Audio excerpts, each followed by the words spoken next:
You clicked the button.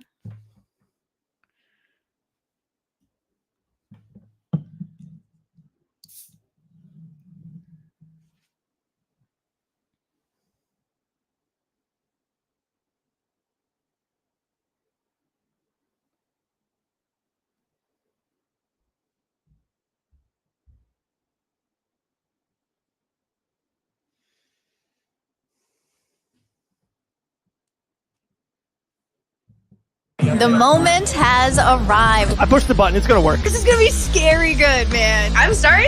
We're killing it. It's Maddie Levine with my good friend Dave Van Auken. Welcome to the Fight Banana Show. The ruthless one, Elle Dawson. Hey, guys. Our girl, Gillian, the Savage Robertson. What's up? How you guys doing? Welcome to the Fight Bananas Show. 1 to 2 p.m. Eastern, only on Fight Bananas. What's you up, know guys? What time it is, baby? What's up? How do you sleep drinking Celsiuses at 1 p.m.? You know, I definitely have a problem because I'm going to be tired probably in like 3 hours. Like, I have no problem just going right to sleep. And then smash another Celsius right after that. I only allow one in a day. But yes, that's facts. It's so funny you said that, Elle. I took an Adderall in Las Vegas around like 4 o'clock. I was like, I need to get through this night. Yeah, I couldn't go to bed till like 2 or 3 a.m. So I cannot picture Dave on Adderall. That sounds stressful. How much caffeine did you drink in addition to that Adderall, Dave? Oh, you know, iced coffee in the morning. My butler brought me an iced coffee in the morning. That was great. And then after they steamed my clothes. Stupidest life ever. That was fun. That was a good time. What's up, dude? I missed you guys immensely. Missed you guys. I know. Yeah, I miss you too, man. I can't wait to hear all the stories. So it was a big weekend for fight fans, and Fight Bananas kind of had their feet on the ground for a bunch of it, which was great. Elle and I had a great episode. I gotta say, it was a great episode of the Sunday Morning Brew, breaking down Noche UFC. It was a good one. But obviously, we're going to break down more. Maddie, yeah, me and Elle talked. I want to start doing them more too. That Saturday night, Sunday, like people love that like instant reaction. And and I said it to Elle, like think about it. If you watch the pay-per-view, and if you live on the East Coast, it's 1 a.m., 1:30, right? And it's like, okay, I'm going to bed. They wake up if they don't have a family or if they don't go to church in the first thing in the morning or whatever, right? They wake up. And it's like 9, 10, and then boom, you guys are in their face. It's like it's so cool. I love it. We love how busy the Sunday morning show gets. It's awesome. Yeah, the comment section was popping off. I was very happy about it. So thank you to everybody that joined in.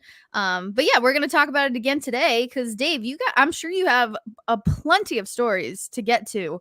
You were in Vegas for the whole week, so let's hear it.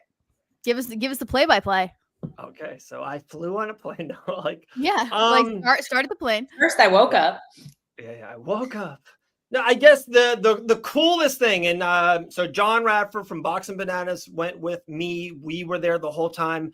It was my two biggest things I'm going to take is you can definitely feel the Canelo fight and UFC Noche. Like there was this merge of like both worlds and a lot of crossover. A lot of people in the Canelo fight, even in the media or people in that boxing area was intrigued about the UFC and vice versa. We went to the UFC sphere for the weigh-ins and did that kind of fan experience, was hanging out over there. And people were asking us about the Canelo stuff because they saw our content for Fight Bananas over there. So there was a ton of crossover. So it was very cool to have that, like people were intrigued on both sides. And I like that because I didn't like how you had like, I felt before we got there, like you had to pick one or the other. You know what I mean? Like, do you like blondes or do you like brunettes? It's like, which one? Bad analogy? Is that bad? It's all right. Keep going. All right. So like, it was cool. You can feel, we got there Tuesday for the grand arrivals for the Canelo thing, and you can feel how big it was. That was insane. The videos of that in the hotel. I was going to say one more to add with that because I number 2 is totally different. But back to a little bit of the boxing and Canelo, there's so much more I can get into. I didn't realize how freaking legendary, godlike Canelo is. Canelo Alvarez, to his Mexican fans, is a living god. It was crazy. Like, I'm walking around the hotel, and me and Alex Pereira, we cross paths. He's hanging out with people like in the downstairs at the lobby, and like it's a couple people, right? Like, you know what I mean? Canelo walks from like the ring to their 8 security people with cops, hundreds of people kind of follow him. Swarming. It's wild. It's really wild. It's kind of cool. So that being one, what's up, Ohio? And then number 2 is I can't stress this enough. If you haven't been there or whatever you've seen on TV or pictures from the weigh-ins, even from us at Fight Bananas, or of course what you guys saw on Saturday night inside the Sphere, all that stuff doesn't do its justice. It is literally like the 9th wonder of the world. It is so big and so clear and so massive, and the stuff when it moves, like when they did like the weigh-ins and then Marab and Sugar kind of moved on the Sphere, it was like crazy. It was one of the coolest things I've ever seen, one of the coolest things I've ever been to live. And it doesn't look big from a hotel room, or it doesn't look big from when they show like the Vegas skyline. When you're there on the floor, you're an ant. It is the biggest. I'm a Disney person. I've been to Epcot 20 times. It is like 4 times the size that Epcot ball that Mickey Mouse stand on top of. It's humongous. Did you go inside, or this was just outside? Just outside. Yeah. We never got in. Yeah. Yeah. So when I was in Vegas recently with Ross, and when we were landing, it was like a yellow smiley face, and it was like looking at us as we landed. That's but cute. then to get like that close to it, yeah, you're right. It's like otherworldly. It's creepy. It's in the best way.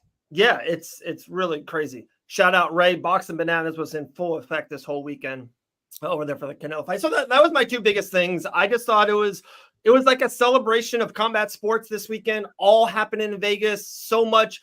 Guys, I've been to insanely events, and especially weigh-ins of so many different types. The Canelo weigh-ins had 5,000 Mexican fans sitting outside at 1 p.m.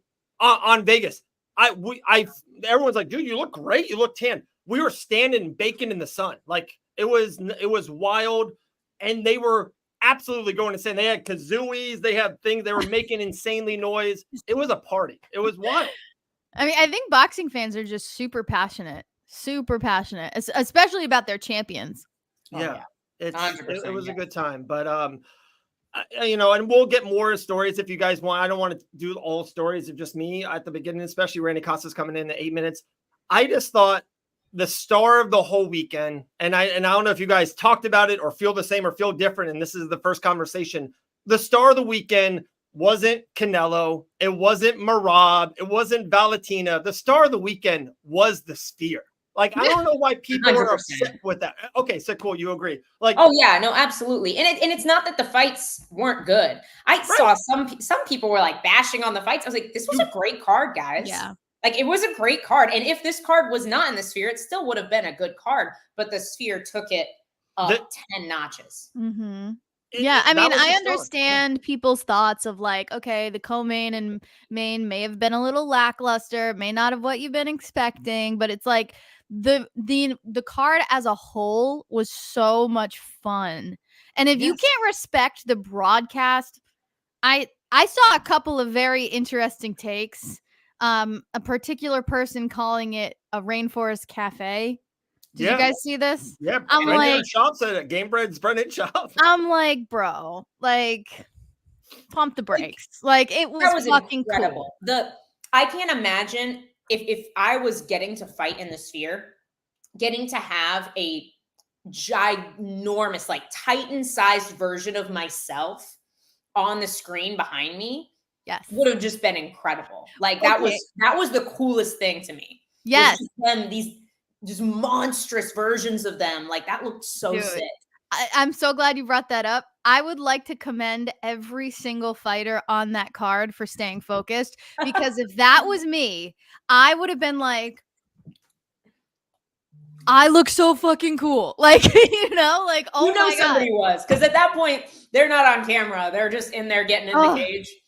And the cameras are on the giant versions. I'm sure they were all like, that is freaking sick. It was so fucking cool. And like, we'll get more into it, after we have our lovely guest at 1:15. But yeah, the ring girls were fantastic. They should do that with the ring girls every time. I want themed ring girls in every UFC card. That was so cool. Agreed. No, you can't do it every time or it won't be special. I disagree with that. I think like once a year for a special card, like, you know, like if they did it every month, it wouldn't be as July. That's fair. They should do a 4th of July card. Can't be Christmas every time, guys. No, so I got you said something, Maddie, and I literally have it for one of my questions. I was going to say it to you guys beforehand, but we all have been super busy and it's on me. I take the blame. So I'm going to ask you guys right off the rip. I want to use it as a thread throughout the whole show. We can ask Gillian Robertson 2:00, Chris Duncan around 2:30 UFC. He's fighting on the Paris card. Randy Costa's coming on. If you had to add any fight or fighter and eject them into the sphere, like, man, imagine if they came out. Imagine if this walkout was at the sphere, or imagine this fight with this, you know, hatred or pressure or anxiety, whatever. What fight or fighter would you be like, that person should have been on this card? It's Keelan's point right here. We'll get to this later, I'm sure. Obviously, Michael Chandler and Conor McGregor are not fighting, and Conor McGregor may never fight again. Never. But if it's not he happening. Did, I'm over that. I'm over it.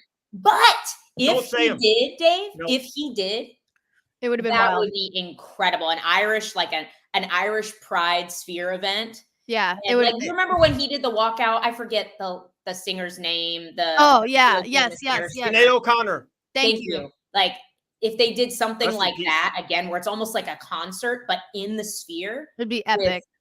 Just Irish stuff all over the place, potatoes flying. I'm just kidding. Stop it. No, that would have been great. But Elle, you had a good fighter that you added on Sunday that wasn't on the card. Oh, dude, Brandon Moreno. Yeah, and I'm sure they wanted him on that card, but I think he was taking some much needed time off, which I commend him for because he was incredibly active as a champ and after.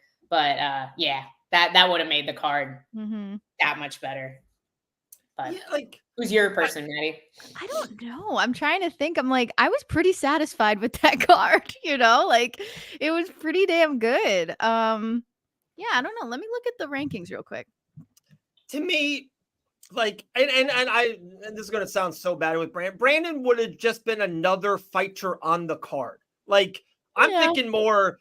You need, to me, it's like an Islam Makhachev versus Dustin Poirier iconic matchup. Like, I'm thinking more like you ready for this one? I think even Jones and Stipe would have been awesome on this Sphere card. It's like, it's iconic. It's two, you can argue the heavyweight GOAT and maybe the MMA GOAT. You kind of add them both together. I think more of that. I think they needed, and Sugar Marab to me is a high-level main event, is a great main event. I think they needed like a historic kind of fighter. What's up, I thought of one. I think Max Holloway would have been really fun. Yeah, that's a good one.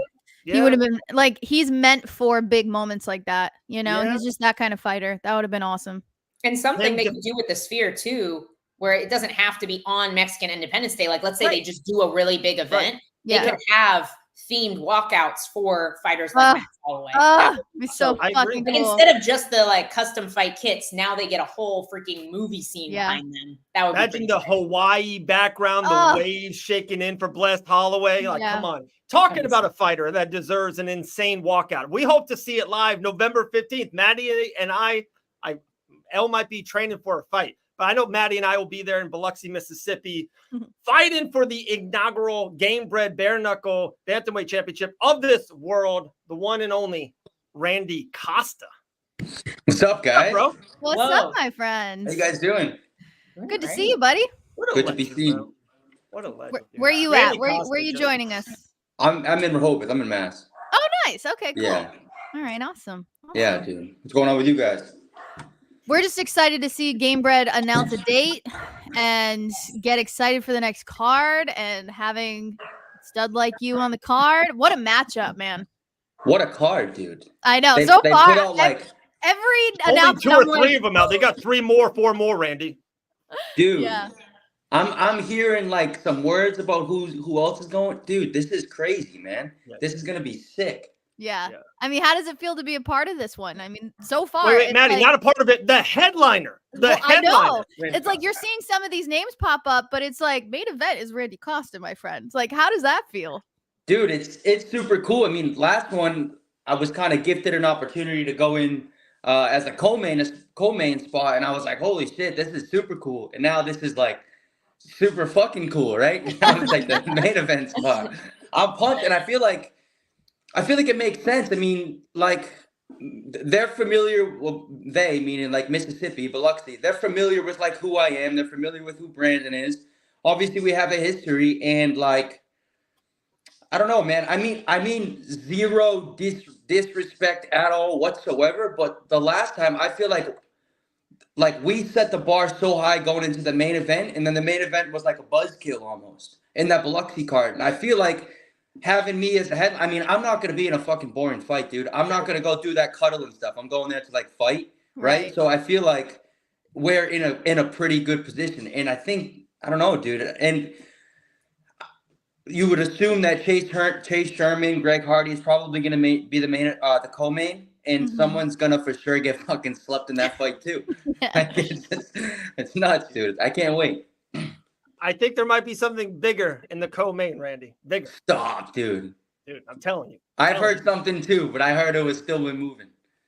I feel like we need Dean to just start popping on to the Fight Bananas show to drop the news. I literally almost messaged him to see if he wanted to come on today. We were so stacked, and we got such a big and busy show. I didn't want to mess with it. No, we got plenty to Randy, talk I want about, you to hit on something we were just talking about with the Noche show. First and foremost, did you watch UFC this past Saturday night?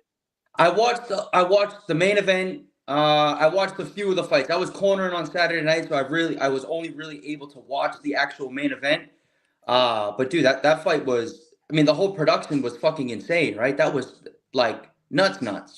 Insane. So, Randy, if you could have added one fighter or one fight onto that card to be like, oh my goodness, this person, man or female, deserves to kind of have that kind of spotlight, who would you add? Like Elle threw out Connor, Maddie threw out Max Holloway, I threw out Jones and Stipe, like a historic fight. Who you adding? There will be nothing like some New Orleans jazz playing, man. We have to have Dustin Poirier. Yes. Could you imagine that walkout with like all the he deserves something like, and he's not like a polarizing figure. Like everybody kind of loves him. I feel like they didn't drop the ball, but they dropped the ball with like not having him perform on a spectacle card like that. I feel like he deserves it. Oh yeah, that's a good one. That's a good one. That would be. And also too, I think it's all known. His next one, I think, guys, is his last one. Like I think it's kind of out there. Imagine if they added Dustin and Gaethje to that card. Fuck, that'd be wild. Even cooler, Dustin and Diaz, man. That's the fight. Yeah. Isn't Diaz of Mexican descent or Spanish descent? I think he's half. That's fair. I think he's half. Yeah. So I don't know. I don't have any desire to watch Diaz get spanked that fast. Yeah, dude. But I would rather watch him and Gaethje fight again. It would be a cool MMA boxing match. Yeah, for sure. And like, what's more Mexican than that? That's so fair. Like the fighting style, what's more Mexican than that? Yeah, I love it. Well, so you're back in Mass. I mean, this is like the last time you met Davis was like what, 5 years ago, right? It's been the last time I fought him, 2019. Wow. Yeah. So it's been a hot second. How much do you think you've evolved in those 5 years? Oh, dude. I mean, I don't even think it's like of topic of conversation. I feel like I've evolved since the last fight, but everybody's going to give that same generic answer. But like, I don't know, man. I was 24 or something when we first fought. And dude, like I had only had 4 fights the first time I fought him. Wow. You know, like that's cut. And the first time I had ever been punched in the face in a fight was against, like, there was a lot of, I was very inexperienced, and it was still like a fucking sick fight. And I had just fought like, you know, some idiot on the local scene, and he had just fought like Zabit Magomedsharipov. Like that's kind of, you know, like I don't know. I feel like there's like it was just massive gains. Both I've matured both professionally and personally, and as a man, I feel like I have like a strength of a man instead of like a boy now. Like I don't know, you know, like there's just things like that. But I don't even think that, you know, that was. I don't think you had a beard back then. I had no tattoos, dude. There was zero facial hair. Randy looked like me. I was just a pretty boy. Yeah, dude. I was just a pretty boy. It's gonna be sick though. I mean, that fight was nuts too. Like, It was. I mean, not the whole fight wasn't nuts, but and when I say the whole fight, I mean like a round and a half. Yeah. It was sick, dude. Like that first round was like nuts. Yeah. And I mean, Davis, we're kind of on the same wavelength. Like we're not really like looking to have like the boring style. Like, you know, so it's gonna be a fun fight. My question for you, with you getting in after four professional fights and you were in the UFC, if you could go back, would you have done it the same way? Would you have waited longer? Do you feel like it was too soon? I feel like I'm right where I'm supposed to be, and I wouldn't change a single thing about this journey that I've been on. I mean, obviously I wasn't like too early because I won fights, right? I had competitive fights. I won 2 fights at bonus. I have knockouts. Like it's definitely not like too early, but I was for sure like underdeveloped. But to say that I would go back there and do things different, that would just be a blatant lie. Like everything happened the way that it's supposed to happen. And some fucking alternate universe, I'm now fighting for a bare knuckle MMA belt. Like, what the fuck is this, dude? It's so awesome, man. It's so crazy, the evolution of a fighter when they just keep at it, right? And you're just one of those guys that was like, this is who I am. I'm a fighter. And I feel like you have found a home with the bare knuckle. Would you agree? I would agree entirely. I mean, like, we've spoken about this stuff before, and I feel like with the bare knuckle stuff, they don't really have, or the bare knuckle MMA stuff, like Game Bread in particular, they don't have like a face. Like they don't have like a young guy that's like, I want to be like Mike Perry is to BKFC. I want to be that position. Like I feel like I have potential to be that position. I feel like even with the guys that are on the roster, like nobody's really just fucking sending it. Like I'm gonna send it, you know what I mean? And like, I don't know. I feel it's an open market, dude. It's an open market. It's a brand new thing. Obviously, they have some finances behind it. They have a plan behind it. There's a great platform. And like with the last one, it was the same situation. I just said like, fuck it. We're going to roll the dice and see what we can do with this. And like, this definitely not where I was thinking it was going to go. It's just super fucking cool. And I'm trying to have that same approach. And it's just like, all right, like, whatever, dude. Like, I'm gonna bare knuckle fight, I guess. Like, what the fuck? That's awesome. I got like a couple for you, Randy, but my first, I guess, real question is, you and Corey, you don't have to tell everyone your team, or Brandon, Michael Davis, your team, but are you guys watching his whole journey kind of like you? Are you guys watching, of course, the fight you guys had against each other, little details, or he's had, I think, 2 Game Bread bare knuckle MMA fights? I've seen, at least for me, most fighters fight differently when you fight Game Bread bare knuckle. It's a different sport, and it is. Are you guys really paying more attention to those 2 fights and then trying to get some details, little stuff? Or no, I just don't give a fuck. Like I'm just gonna go in there and fight. Like I have an idea of what he's gonna do, right? I mean, yeah. But it's like bare knuckle MMA. Like this shit's so volatile. Like anything could happen with any punch. Like a jab is like a very significant strike in bare knuckle MMA. Yeah. So like going over the top and studying and doing this, that, the other thing, it's crazy. I mean, let's be real. I don't have to worry about Brandon shooting a double leg takedown on me. I have a kickboxing match with no gloves on in Biloxi, Mississippi on November 15th. Like I don't really. It's a fight, dude. It's whatever. I'm not gonna make it bigger than what it is. I'm just gonna go in and I'm gonna fucking fight. Yeah, that's the best part. I mean, you're such a fan favorite because of that. But I will say one of my favorite parts about you fighting is mom and dad. Mom and dad are the best. They are your biggest fans, I'm pretty sure. Will they be in the crowd in Biloxi? Oh, dude, like that's not even there's not a chance they would ever miss a fight, let alone like a fucking circus like this is. There's no way. It's no way. It's so wild that mom is cool with it, man. What's the alternative? What's the alternative? Okay, that's fair. That's fair. Has she always been cool with it, or did it take like I know my mom took some time to get used to the fact that dude. So it was kind of funny. Like my first amateur fight, it was like the Wednesday. I was fighting on Saturday. It was like the Wednesday. And I wrestled in high school, and she was like, "Oh, don't you have that wrestling match this weekend?" I was like, "Eek, I don't." yeah, about that wrestling match. Yeah, but it's cool. She likes it. They watch all the fights. They go, all the UFC fights. They go to all the Cage Titans fights. Like, they love the whole thing now. Like, they're friendly with all the fighters, and yeah, it's super cool, man. I'm very lucky. That's awesome. You and Jason had that's the best word I would say is a good mutual respect with each other beforehand.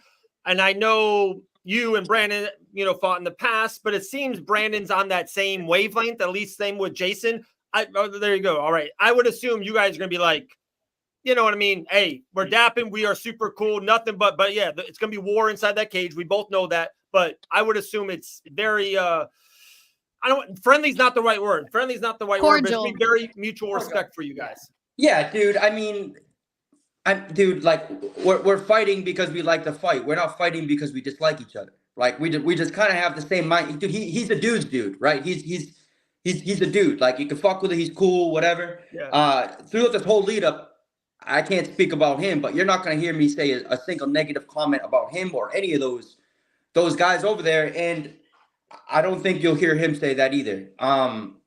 Yeah, dude, it doesn't fucking matter, dude. We've fought before. We've remained in contact since we fought. Obviously, I just fought Jason.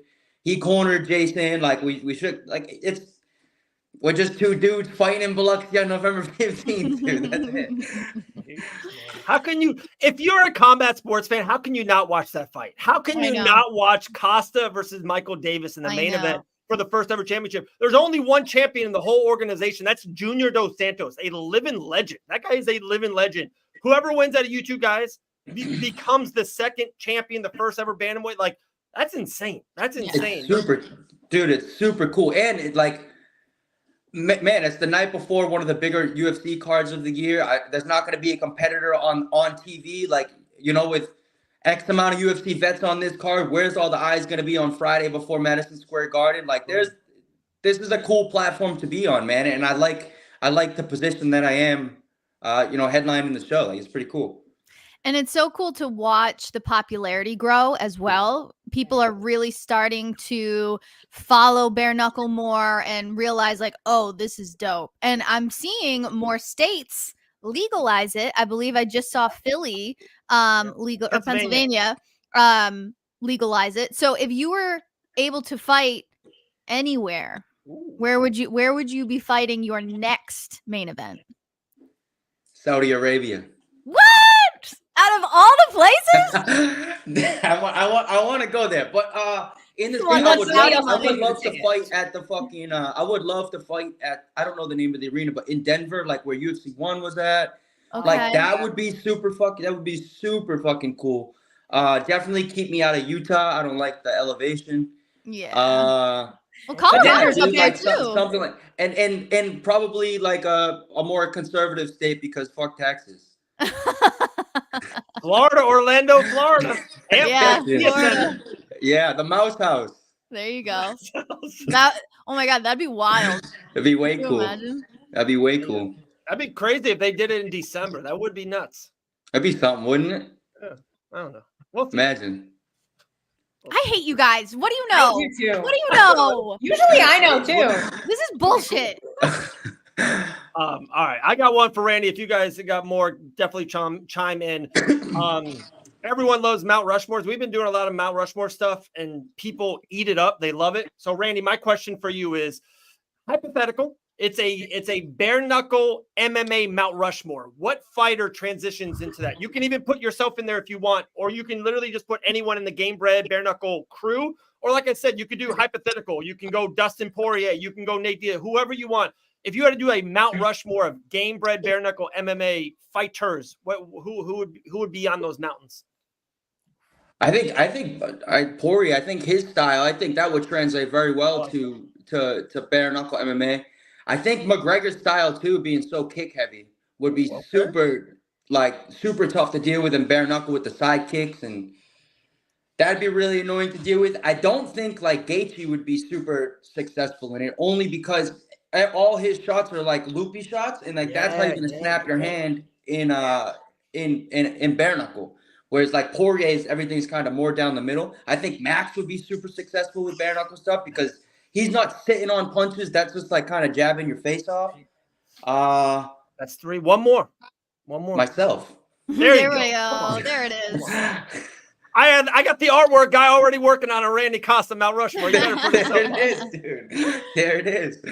I love it. Well, I have one more for you, Randy. It's certainly gaining steam. A lot of people are kind of gravitating towards bare knuckle, but for those who are just finding it, what is one maybe controversial take on Game Bread or controversial take on bare knuckle MMA in general that people may be surprised by, or just something fun about bare knuckle that people may not expect? In a fighter's perspective, like your hands don't get as fucked up as you think they would. That would be like the biggest thing. Like, it doesn't suck that to receive it fucking sucks, but to like land a punch, it's not that bad. Like, that's for me, I was way concerned with that. Like, I think I said it on here before that, like, I made peace with the fact that I was for sure gonna break my hand, and I felt like I won the lottery ticket by not breaking my hand. But looking everything up, and you're seeing breaking your hand is more uncommon than not breaking your hand. Like, you're not really breaking your hand. Do you have some big ass hands? Because I got little fragile ones, so I feel like, dude, I got little soft hands, dude. That's fascinating, though. Like, it doesn't suck that bad. In like, maybe it's the wrap that I had, maybe it was the straight punches. I don't know what it was, and I'm not going to question it, nor am I going to flirt with it. But it wasn't that big of a concern. But BK, if the bare knuckle boxing, obviously that's a different story because you're limited to 2 weapons and you only can throw those 2 weapons. Correct. That makes sense. The MMA stuff, that was like, it really wasn't. It wasn't terrible. Now, granted, I didn't get cracked like a ton or at all, so maybe my opinion would be different. But like, as far as the hands, like, it's not really. It's like shitty, but not like super shitty. That's fascinating because I would think like 1 punch and you're done, but that's awesome. No, not that bad. That they swell up card, like a tick. They swell up like a tick after the fight, but like, it's not a huge deal in the actual fight. And that was one of the best cards ever, that Game Bread Biloxi card, the first one. I think only one person broke their hand. Only one out of wild. Dude, I'm fucking in the back. That was the first fight. That kid took it on short notice. I feel terrible for him. So I'm fucking in the back, and like, it's my first bare knuckle. I never hit it. Blah blah blah. I've never done bare knuckle. And I'm like, I'm not sure what to think about this. I'm warming up, this, that, the other thing. Fucking first kid comes back, dude. He's got this knuckle at his wrist. I'm like, yo, you gotta be kidding me, bro. Fuck this. That's like I can't even go home, dude. I was like, I'm too committed now. I was like, oh, dude, I'm so sorry to hear, bro. That sucks. Get the fuck out of here. I don't want to see it.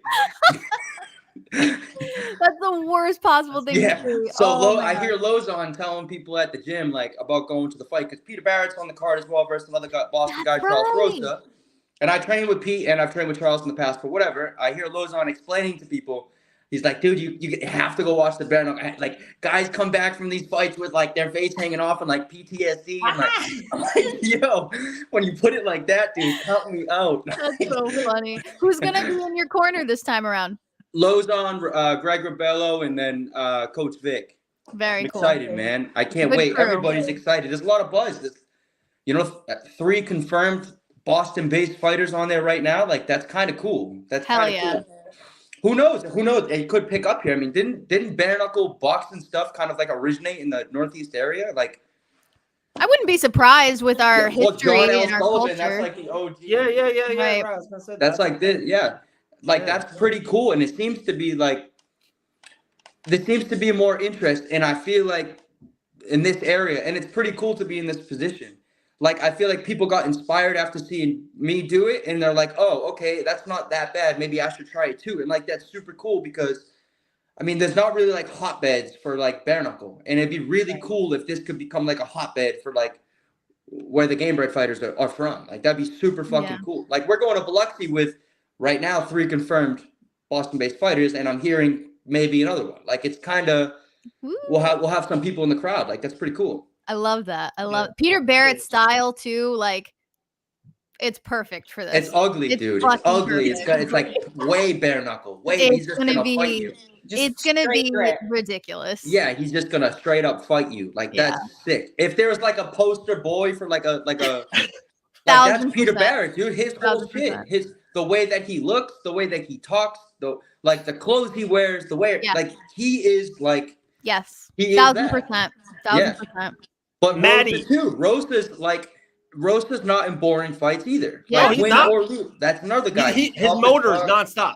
Dude, and he has like really weird, annoying jiu-jitsu, which I think will translate well to Dude, he's like a fucking ferret. Like, he just rolls with shit. Like, I mean, but it's like, it's super effective. It's super effective. Well, and something I've kind of noticed, and I feel like a lot of the bare knuckle fighters have said the same thing. It's easier to sub people when you don't have gloves on. Dude, we're doing no gi MMA. Like, that's what it is. It's just like, this just doesn't seem fair. It's not fair. And dude, like other like stupid things, like clinching against the cage, like you can grind your back to like disrupt the grip. Like there's so many like annoying little tricks, like the thumbs in the like rabbit punches. Like it's cool. I feel like it like makes everything more fighting, more real, more like a real fight. What's like so you're basically, you guys are creating the fight IQ of bare knuckle MMA because it's such a new sport. So what's like something that you've noticed that you haven't seen anybody else do?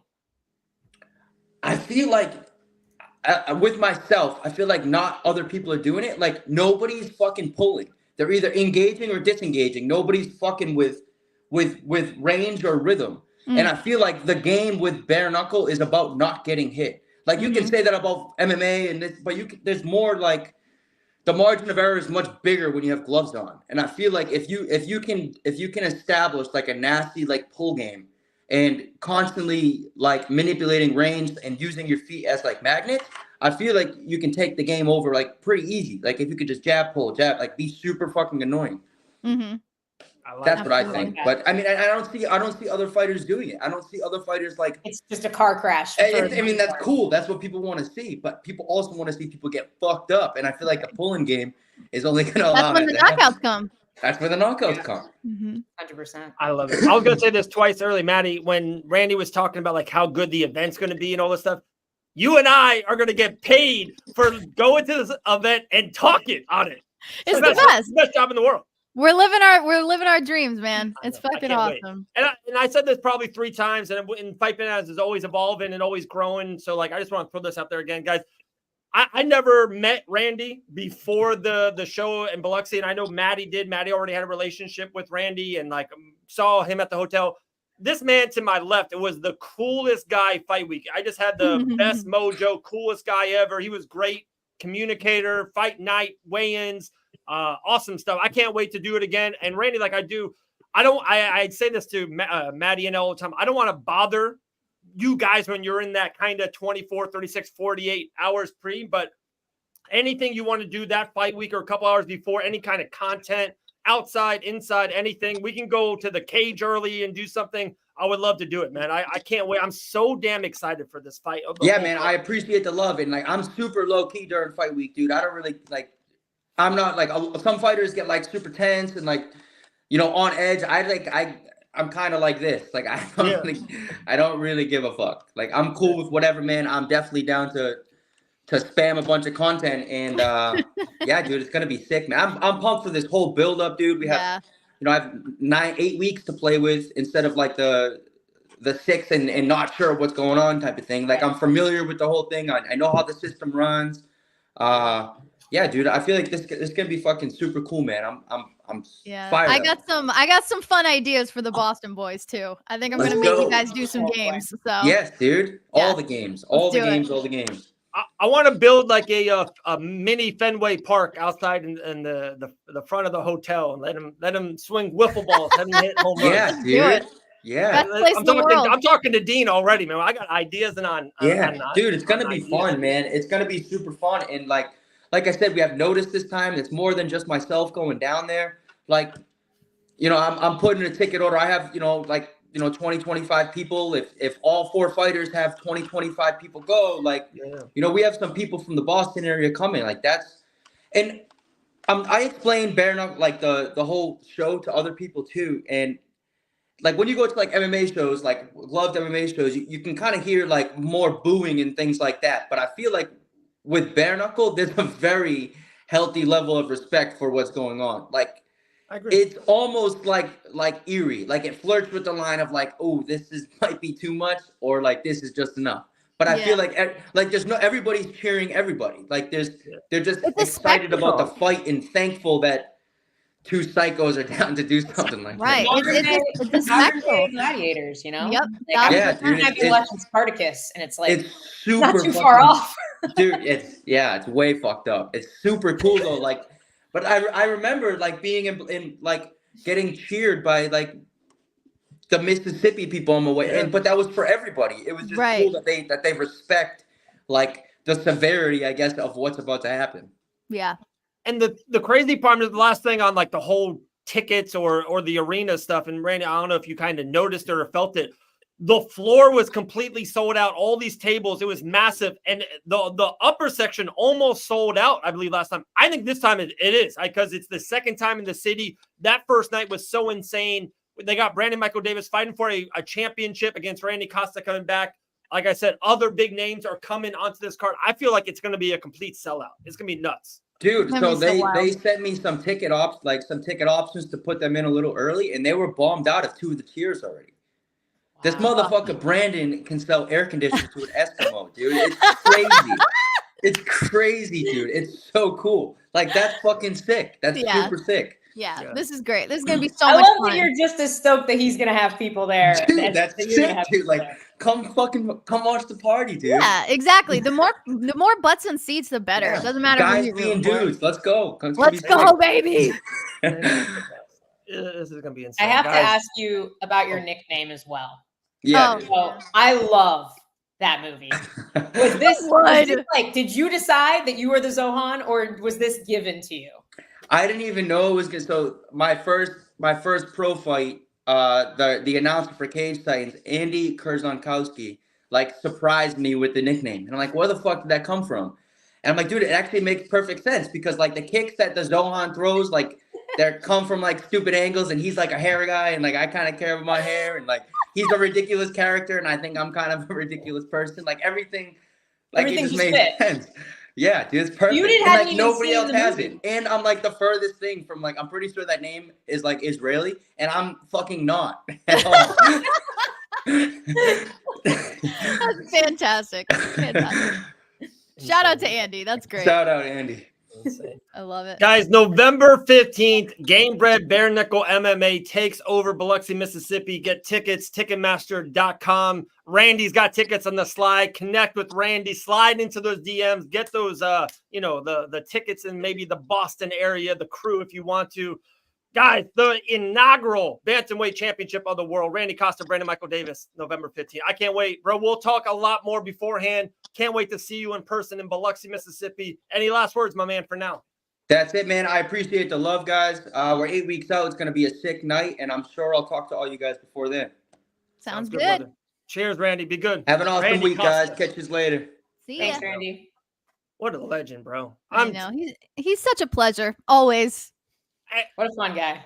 And I know Brandon, and I don't want to like this is going to come off real. It's just like, dude, Randy's he's just a good dude, man. I like him. I like him a lot. And, and it's crazy because we have to like talk. I got to do like the press conferences and stuff. I got to be so impartial. Yeah. But, he's one of those fighters where it's really cool. It's very obvious when the switch flips. It's so cool. Okay. Like, I love when you can see a fighter just like some fighters, like he said, like all week, they're so serious and they're like in it. Yeah. Whereas like other fighters, it's like the day of, or maybe the bus ride over. I've seen him like make the switch and it's like, I'm out of here. Like, it's so fucking cool. Like in the cage. It's like, oh, okay. Now, now. It's it's like that scene in like a movie where everything slows down and he's just like, ooh, it's fucking crazy. I love it. I can't wait. This is gonna be such a good show. I have so many ideas leading up to it too, Dave. Can't wait. We say stuff like you don't I want to do so many things. Like I want to do. He trains 30 minutes away from me. Like I'm gonna go and make him do videos with me. Yeah. And also like there in Mississippi, I want to do like so many cool and fun and different stuff. I'm not even joking. Like, wouldn't it be cool? Like, remember outside, like the hotel is like on the water. Imagine if we put like literally paint green fence so it looks like Fenway Park, and they got to hit wiffle balls over the home run in the water. I think it would be the funniest shit ever. There's a lot of things we could do for sure. Yeah. For sure. I can't wait. All right, but that's November 15th. We got a ton of time. Like I said, I hope we talked to Brandon Michael Davis before that. Chase Sherman. some other names that were going to be on that card that will be announced very, very soon. I hate being left out. Dude. Should I text Dean? Yeah, I was going to say text Dean. Text, be like, hey. You Siri, got Charles Rosa with Slippery Barnett on the card. Dude, that is a sick fight. How good is that fight? Which one? The Rosa versus Have you ever seen Peter Barrett fight? Not live, but on TV. Yeah. That wasn't the best showing of Peter Barrett, but Why do you think that? He got flash knockdown. Is that the one you're talking about? No, I mean, like, do you think just in general, why do you think we haven't seen the best of him? Oh, that's a question for him for sure. Okay. I'm not sure. But when I've seen him, not perform his best, and then I've seen him have fights of the night, like on the local scene. So he has the potential to be a star in bare knuckle. I really think that. But you don't know until you do it. I don't know. I think bare knuckle is becoming that thing. Like there are people that, were amazing kickboxers that didn't translate well to MMA, and there were people who were amazing MMA fighters that didn't translate well to boxing. Right. And I think bare knuckle is becoming enough of its own thing. Right. But there might be guys that, didn't do as well in gloved MMA or even in BKFC, but bare knuckle MMA is like their thing. Right. And we're going to have that generation of fighters, which is so cool. Yeah, I'm excited. So before G pops on, I'm sure we'll talk more about Noche and everything, but shall we touch upon Michael Chandler? Yes. And his new matchup. I said it Sunday, and I'll say it again. I freaking told you so. For a hot second, you were like, okay, I think it may be happening. But then you weren't. Yes. And that's because I literally talked to you had some insight know what's happening. That should know what's happening. And I was like, oh man. I am fully convinced that Conor McGregor is dealing with some legal issues. I don't think it's just health related or physical related. I think this man is dealing with some legal issues. I don't know quite what it is. Just have a hunch. I just have a hunch this isn't just about I'm not fit enough or I'm not ready. Like I think there's another layer to this for sure. You ready for this one? Go ahead, Dave. I feel like I felt like I went on both sides a lot and probably more on the opposite of Elf. To be brutally honest, I think I was like, yeah, he's going to fight again. We were hopeful. Yeah, I was very hopeful. I think I was very high on the other side. I am 100% the other way. This freaking man, lunatic, crazy person is never fighting again in the UFC. It's not happening. I'm telling you, this man is never passing multiple drug tests. He's never going to get his head on straight. He's never going to make weight, a proper weight. It's going to be some stupid catch weight.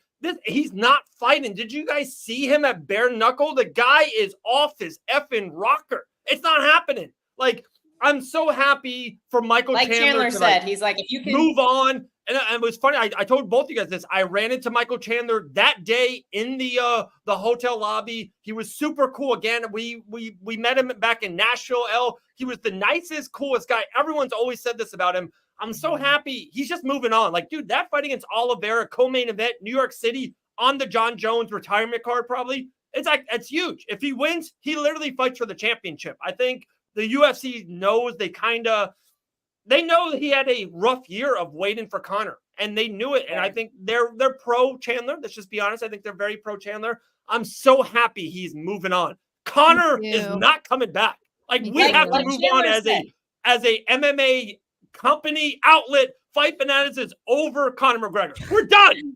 No wonder you jumped down my throat earlier. No, and like Michael Chandler said, like if Conor could just string together a few sober days, we might see the return, but I just don't see it. I'm with you. I don't think we ever see it again. Yeah. And to be fair, I really like this matchup. And then like the storyline is there, it's like the redemption. He's looking for redemption and the styles are fun. And, I like a hole in that weight class right now because we were all expecting to see Islam and Arman fight at the end of the year. And that's not happening anymore. So I feel like it kind of pushes that out of our minds that we're not going to get that fight because now we have quite possibly another #1 contender spot. Yeah. That's being fought over. Is he fighting on the Madison Square Garden one? Is that what it is? Who? The Chandler fight? Is that? Yeah, that's the co-main event. Dude, Him and Oliver are the I'm trying co-main to event. go to that. I'm trying And to you go ready to for this that. one? And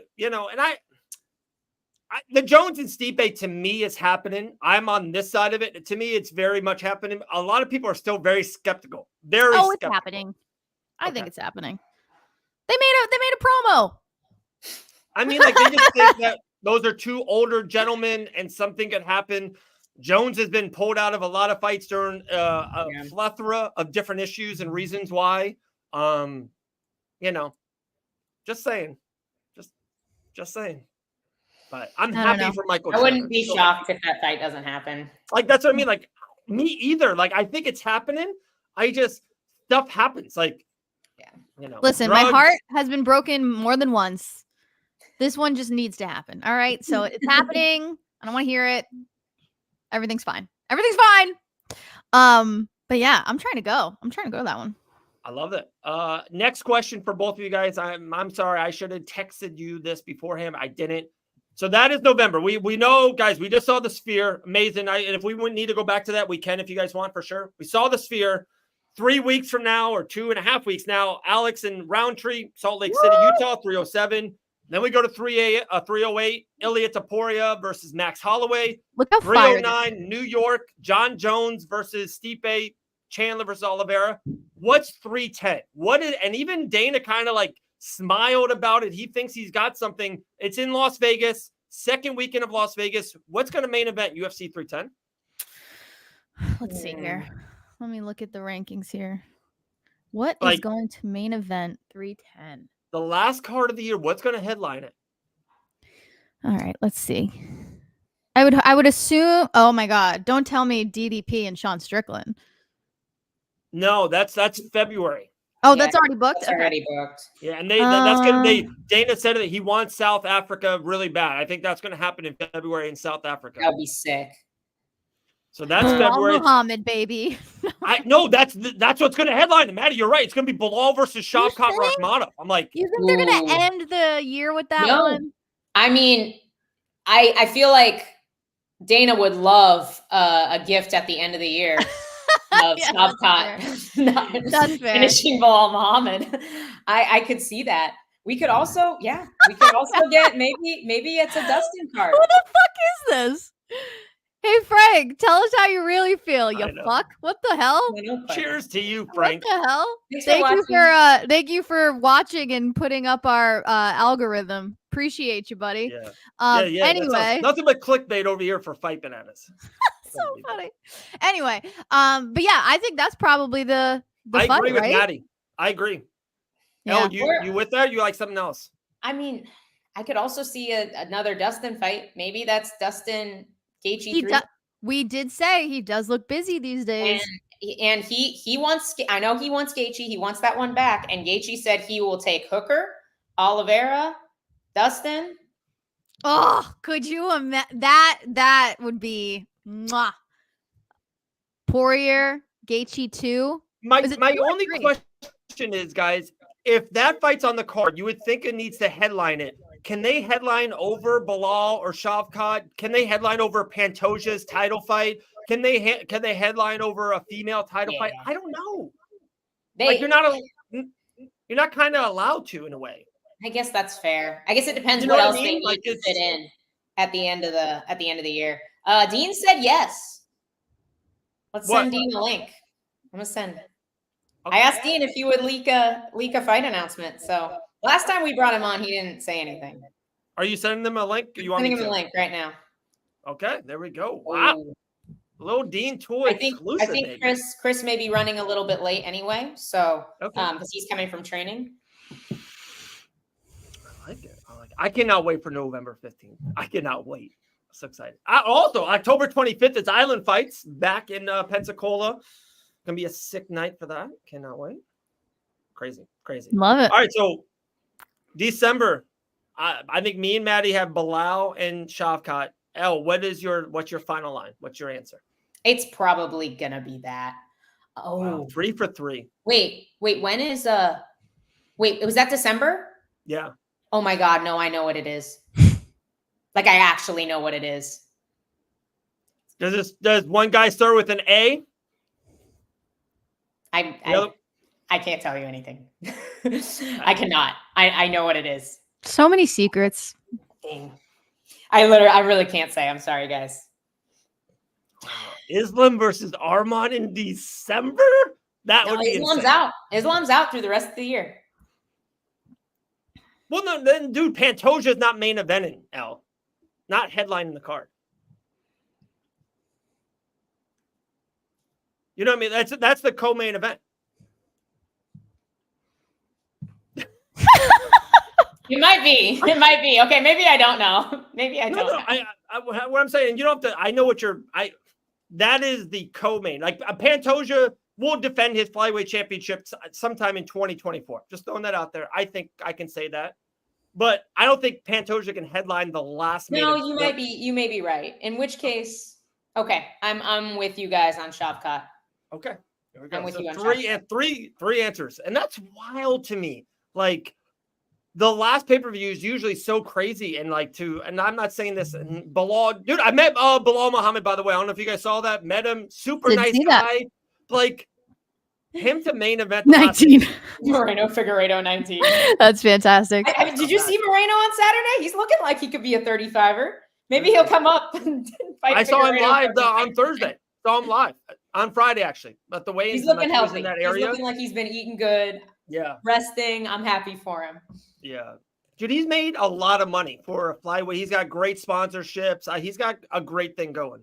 He genuinely is such a good person, but he's also just a great character, exciting fighter. Yeah. I agree. Wow. I love it. Okay. You're right. I don't know what it is. I think I agree. It's going to be Shavkat Bilal. That's my vote. Okay. What's up, Maddie? Just chilling. I'm so sorry, Maddie. No, it's fine. It's fine. I'll find out when I'm supposed to. Send a link. I know. 2 minutes after he told me yes. Maybe he didn't realize right now. I said, we're ready when you are. Dude, another going back to Canelo a little bit, guys. The crowd for the T-Mobile Arena absolutely sold out. Not one seat open when they hit that main event. I was going to ask about that, yeah. When Canelo walked out, not one seat was open. It was insane. The atmosphere was crazy. And the fight itself was actually a really good fight. Like, it was very entertaining. Both guys, everyone thought his opponent, Berlaga, was like a can. He did it. He was very stepped up, won all 12 rounds. He was throwing. It wasn't like a one-sided fight. Canelo definitely won, but Berlaga didn't get punked out at all. It was a really good, fun main event. Before I head out, I will leave you with this about the Noche UFC. Yep. I'm still super bitter that I couldn't find a single fucking Easter egg. I couldn't find a single one. I don't know where they were. Has anybody posted about them yet? I haven't seen a single thing. I don't know if I know that it was like 4 people there, but people at home could play too. I didn't find a single goddamn one. I haven't heard anybody be like, "Oh, I found it" either. Because I'm surprised. I haven't seen a TikTok. I haven't seen anything. Yeah, I don't know. Was this fake news? I'm gonna be pissed because I was watching those videos, trying to find them. They were just trying to get views up. I'm pissed. I'm so pissed. So if anybody found an Easter egg, please let me know because I'm losing hope that was even a thing. Yeah.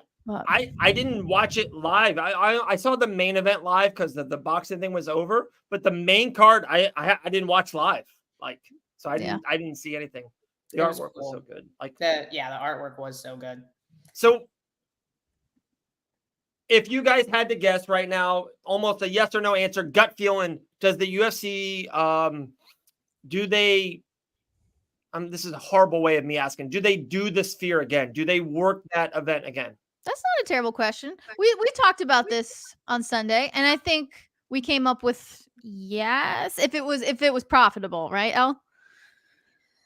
Yeah, I think it has to be another huge card. They're not going to do this every 3 months. The Sphere is going to be once every few years. I could see them doing 400 in a venue like the Sphere, a huge card, a big champ versus champ card, something like that. Like a But big yeah, moment. I think it has to be something really, really big. Yeah, it's gonna have to Let's take pop this up something big. Yeah, we actually just posted this on Fight Bananas. I don't know if you guys saw me playing on my phone for the last 10 minutes. We just put this out there. It's everywhere right now. They're saying Sugar Sean O'Malley had a major injury going into this fight. I don't know. I really These dislike always pop up hearing and after reading somebody this. loses. That's all I'm saying. Yeah, exactly. I really dislike seeing that. It's like, Yeah. was he hurt? Was he not? Who knows?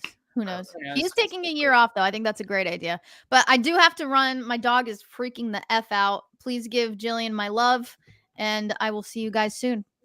Sounds good. Later, Miss Maddie. Bye, All right, guys. Maddie Levine is out. One phenomenal person leaves. Another one joins the show. Our savage one. Gillian What's up, Savage guys? Robinson. What's up, G? Hello. How you doing? Good, good. How are you? I'm doing great. I feel like it's been forever since I've talked to you, Dave. I'm like, I you know. missed a week, I missed a week. I'm like, it's been forever. I know. It is. I said that to the to Elle and Maddie too. When I just miss 1 week, it feels like it's forever. It feels like I've missed so much. Years. Crazy. So much happens in the MMA world in like dude, a 48-hour period. Like a whole week off is nuts. Before, me and Gillian, last time we saw each other and talked to each other, Michael Chandler was fighting Conor McGregor, and now Michael Chandler's fighting Oliveira in like the fight of the year. Like, stuff happens fast. I was just thinking about it with this week. They have Contender Series tonight, tomorrow night's Karate Combat, then UFC again this weekend with Noche last weekend. I'm like, it's just like bop, bop, bop. No, actually, oh no, not this weekend. Yeah, they're off this weekend. They're in Paris next weekend. Oh, next weekend. I'm sorry. Yeah, insane card, by the way. with UFC Paris. Eileen Perez on the Paris card. Oh, is she nice? Yeah. Are you going? No, I won't be going. Yeah, I'm like, I'm too close. Yeah, I'm 8 weeks out. I think I'm like 7.5 weeks out now at this point. So I'm getting too close now to do anything. I don't leave my house. Especially going across the ocean. Like that's quite a trip. If it was Vegas, it might be different, but I feel like going overseas would be a trek. No, and I know you've done the flight multiple times, LG. I know you've done that flight a ton, dude. Flying to Vegas and back, it is. Guys, I literally went to bed last night at 7:30 and woke up at 6. Like, I was so messed up with the time because the Monday morning I was up early with the kids. It is something. I'm telling you, East Coast to West Coast and back is something. Try doing that after getting in a fist fight. That's why when we come back from Vegas, it's literally like, I don't think Grant and I leave our house for like 2 straight days. Exactly. I'm like, Go to literally bed. The whole flight home, my neck hurts, my back hurts. It feels like you were just in a car accident. I'm like, any of these flights are, and then the worst thing is the mat burn too. I was about to ask you about that. I was like, do you get that? Because Grant's knees are always shredded. No, I've gotten them so bad sometimes. My worst was when I was in Abu Dhabi. So when I fought Poliano Botello then, and the whole fight was on the ground, my knees were absolutely shredded. And then the whole flight home, my pants were just like sticking to it. And I had like an 18-hour flight home and it was terrible. Oh, that's so gross. Ugh. I don't know if that's worse or Irene Aldana's cut on her face. Oh my gosh, that was terrible. Absolutely terrible. Why do the doctors always for the videos? Why do they do the push thing to the cut and like open it? Why do they do that? They have to make sure like that nothing's coming out and you can't see her skull. We got into a conversation about that at the gym, and then we started going into like what are the best cuts that we've seen, and we're like, Irina Aldana, RoboCop had that one across his forehead. Yeah. Right. And then Rafa Garcia, I don't know if you guys remember this one. He was fighting Mahashate, got a cut in the back of his head, and it cut an artery, and he was like bleeding out for 2 rounds straight, and it took 2 hours to stop it after the fight. I'm like, just things. I don't know. You don't think about these things walking in the cage, but they're obviously possibilities. Of course. Such a random place to get a cut too. Yeah, I know. It's literally like right here on the back of his head, and apparently there's an artery back there. So crazy. I told Elle I kind of had something very pro Grant Dawson and very pro Gillian the Savage Robertson. I almost said it the first hour. It's like, let me wait till G's on the camera. Okay. G loves when I talk good about her. It's like, it's our relationship. After watching Marab win the championship, and I'm so and we've all, I think, talked about this point for a long time. I'm so 100% on people, fighters like Grant, fighters. Oh, I was talking really nice. Oh, G, there you are. I was going to say, I think G might be frozen. I don't want her to miss you talking her up. I know. Yeah, I was definitely frozen for a second. Elle, I think she's still frozen in mine. Is she still frozen? Oh, now Dave's just frozen to me. No. Elle. G, let me kick you out and then come back on. All right. Let's see that. I'll save my good thing. I'll save it. Let me see if Dean ever texted me back. Dude, Chris Duncan coming on at 2:30, 2:45? I think so, but I think he might be running a little late. He hasn't said anything yet, so he says he's going to try and make it by 2:30. I was surprised Merab didn't get his cut reopened. Yeah, he's got some scar tissue as well. We've been trying to get Dave a fight all year. Yes. Guys, I'm not fighting. I make money. What if Ben Davis and Oscar, would you take the winner of that fight? Would you fight them? Gee, am I back? Awesome. Am I good? You're good. Yes, now. you are very good. Go. Dude, I don't know if I would fight Ben Davis or not. Gee, how bad do you want to see Dave take a fight? I have footage of Dave taking a fight. Dude, I was not ready, Jillian. Okay. We might need to post that on the Fight Bananas or something later, just make sure, just send it to me. I'll post it. Dude, yeah. I'm not even joking you. I would bet that video would get 1 million views right now on our page. It is crazy. Like I posted a couple things of John, dude.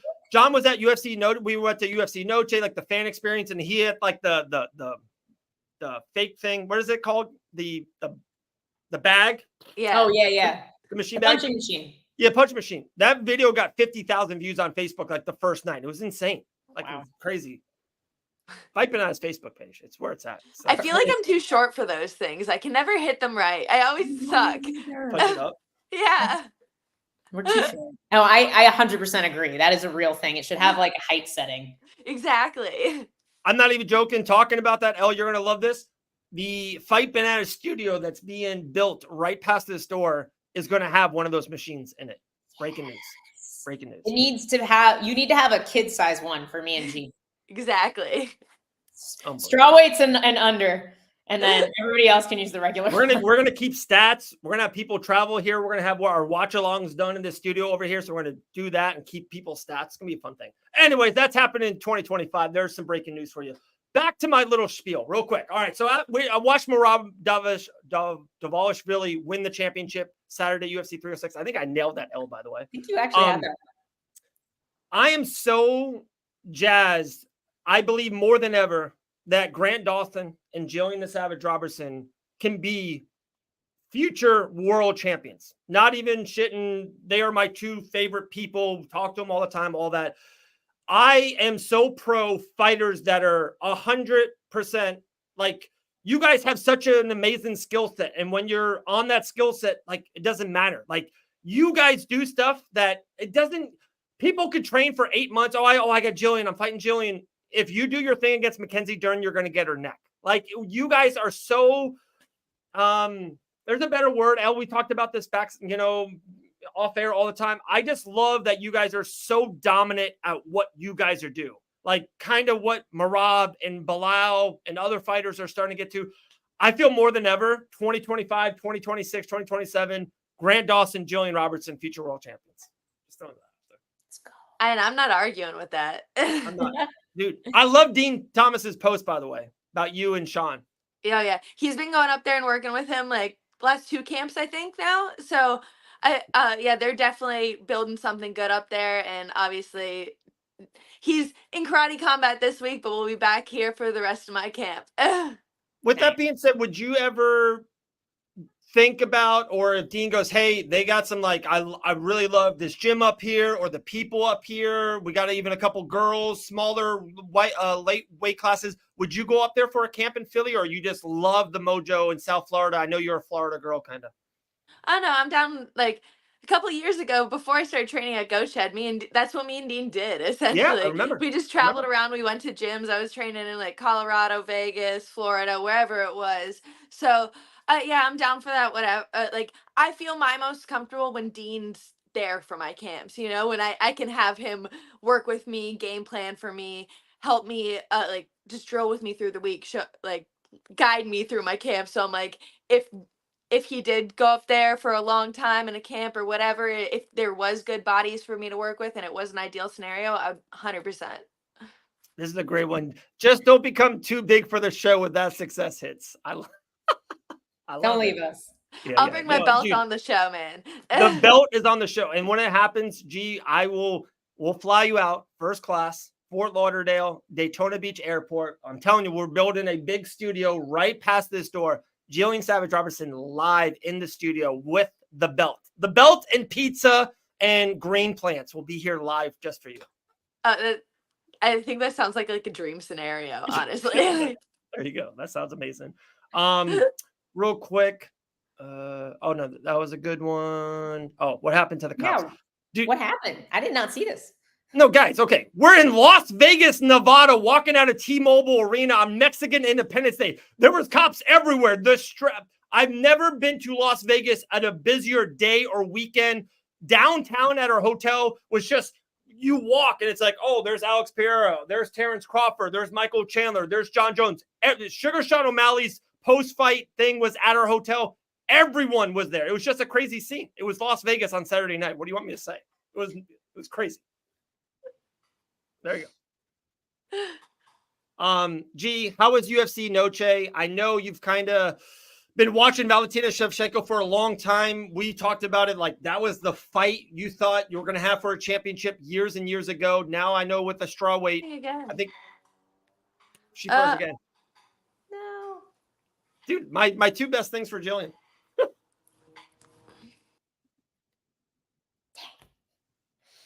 Pop her back in a minute if she resets. Okay. It's okay. Anywho. Yeah, you have to get punched for it to reopen. We were talking the about, eye, Murad's I get it. Yeah. But and I guess he didn't take too many significant strikes in that fight. It was really dominant performance. There were definitely some closer rounds. I mean, the third round, Sean did significantly better. There were some times I feel like he landed. There we go. I don't know what's up with my Wi-Fi today, man. No worries. I've been telling myself I'm going to get like an Ethernet cord for the longest time, and I still haven't done that. So, Fight Bananas paying for Ethernet cords coming. We're mailing them to your guys' house. That's just tell us what Amazon link to get. We'll get that for you. I don't know where I was at with. Valentina Shevchenko winning the flyweight championship. You know, forever we thought that was the fight you were going to fight for the championship with Valentina. You're now a strawweight. What did you think of Valentina's performance and just kind of what's next for her going forward? I honestly just wasn't impressed by that fight as overall. Okay. I feel like Valentina played a very safe fight. She at no point was trying to finish the fight. She was kind of just like laying and praying, holding. She was throwing some little like pity-patty, like little punches. She was never really throwing damaging shots on the ground. She was never looking for submissions, just kind of holding position a lot on top. If anything, Alexa was the one working more. She was looking for submissions more and things like that. But even at that, Alexa, like Dean said it in the broadcast, he's like, I feel like she's trying to play a jiu-jitsu game without the world-class jiu-jitsu necessarily to back it up. And it's like, there's got to be a certain point in her game where she's like, okay, I shouldn't be playing jiu-jitsu anymore. I should work stand-ups. I should work trying to get back to my feet. And it's also, the takedowns were so easy for Valentina. It almost impressed me where I was just like, it shocked me of how minimal Alexa's takedown defense was there. And something that was frustrating to me is I feel like as soon as Alexa made the decision, oh, I'm going to try to get up now instead of trying to triangle or armbar you off my back, she usually did, or at least created a scramble that allowed her to escape. So it's like, I agree with what you're saying. And I feel like from my perspective, even if you have world-class jiu-jitsu, the percentage of getting a submission off your back is still incredibly low in this sport. Would you agree to that effect? Yeah, but I feel like a lot of MMA fighters also aren't they don't put enough focus on attention in jiu-jitsu. I feel like it is something that because honestly oh my gosh, I keep on cutting out. No, we can. I was like, we could hear her, but She's still frozen. Our Wi-Fi sucks. We can hear you. We just can't see What you. is It's going a black on? screen. It's never this bad. Oh. There you are. You're good. Nope. Did we get it? You're good, G. You're good. Oh, No, all right. I wanted to hear her answer so bad. it was a good question. Good answer. All right. Sorry, guys. Yeah, We're I'm gonna in text in her. the land of technical difficulties today. I'm gonna text her and say, don't worry about Don't it. worry about it. It's all good. Oh, she's There back. she is. Oh, fast try. It's all right, G. It's all Third good. time's a charm. Yeah. We're here. I have no idea what's going on today. You are just fine. No worries. You were saying about Carry on. that. You were saying What was I saying? emphasis on jujitsu. Oh, okay. So, like for me, I do feel confident being on my back because I know I can do damage from there. I know it's not necessarily only jujitsu either. It's also being able to throw strikes effectively from being on your back. Whereas like I feel like a lot of people don't focus on or know how to do it necessarily. Like I said, so many nothing makes me more irritated than little pity patty strikes. I'm like, you're just wasting your time. You're not doing damage, like from bottom and top. But I'm like, I feel like jujitsu for the longest time in MMA has become like uncool. So it's like Dean always used to say, he's like, guys will be like, oh, arm bars don't work. And then I ask them to do an armbar and they don't know how to do it. You know? So I feel like there's a lot of that in MMA too right now.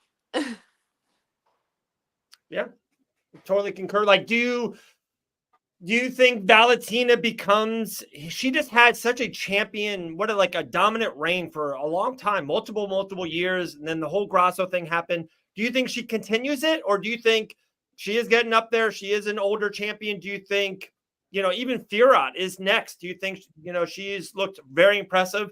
Do you think she's kind of maybe a one and done as a champion?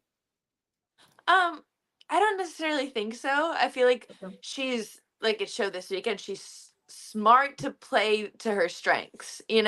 She knew how to make this fight an easy fight for her, and she did. She just like those takedowns came easy every single time, and she just was able to control on top the whole time. So she just made an easy, safe fight. So I think maybe with age, even it comes a smarter. Like she's playing safer, playing smarter. Yeah, for sure. All right. Before hopefully your internet solid stays on. Last time you and I were on together, you did a female MMA Mount Rushmore. The video and the content, the artwork was very, very good for Fight Bananas. The post was awesome. People were interacting.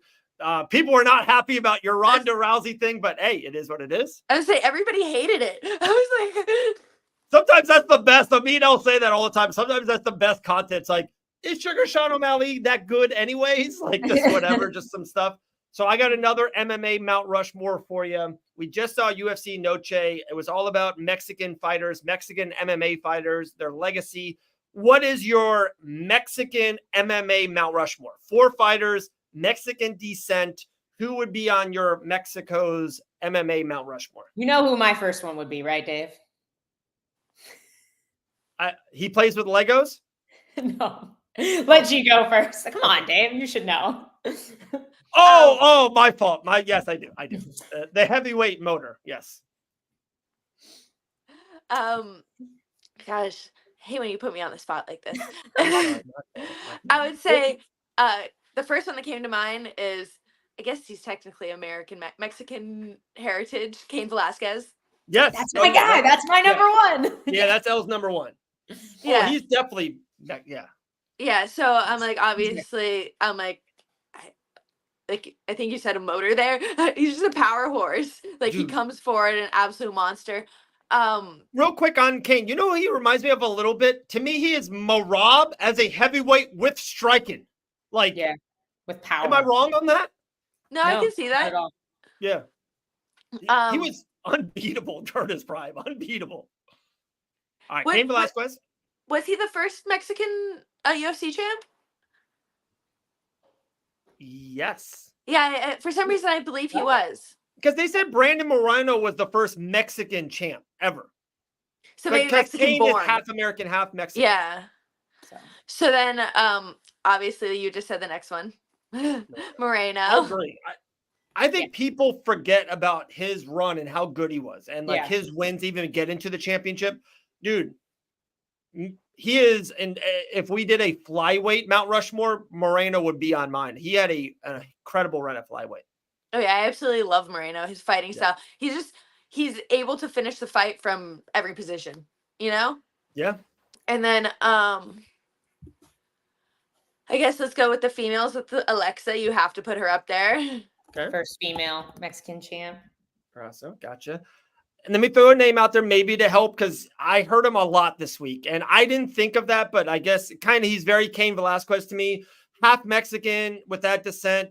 Another one, maybe a friend of yours who I think you trained together a couple times. How about Nate Diaz? Nate Diaz, I didn't know he was of Mexican descent either. Yeah, I think you like it after you bring that up. I think you have to, like, Nate's an OG, you know. Because like Yair, Nate. That's the only other one I was thinking of was Yair. You've got Brandon, Yair, Diego Sanchez. Yeah. You know, that's like he's like a journeyman, you know, like he was in the UFC for so long. Yeah. I think it's a great one. Cain Velasquez, Nate Diaz, Brandon Morano, and Alexa Grasso. That is a good one. Yeah. That's a good artwork right there. There we go.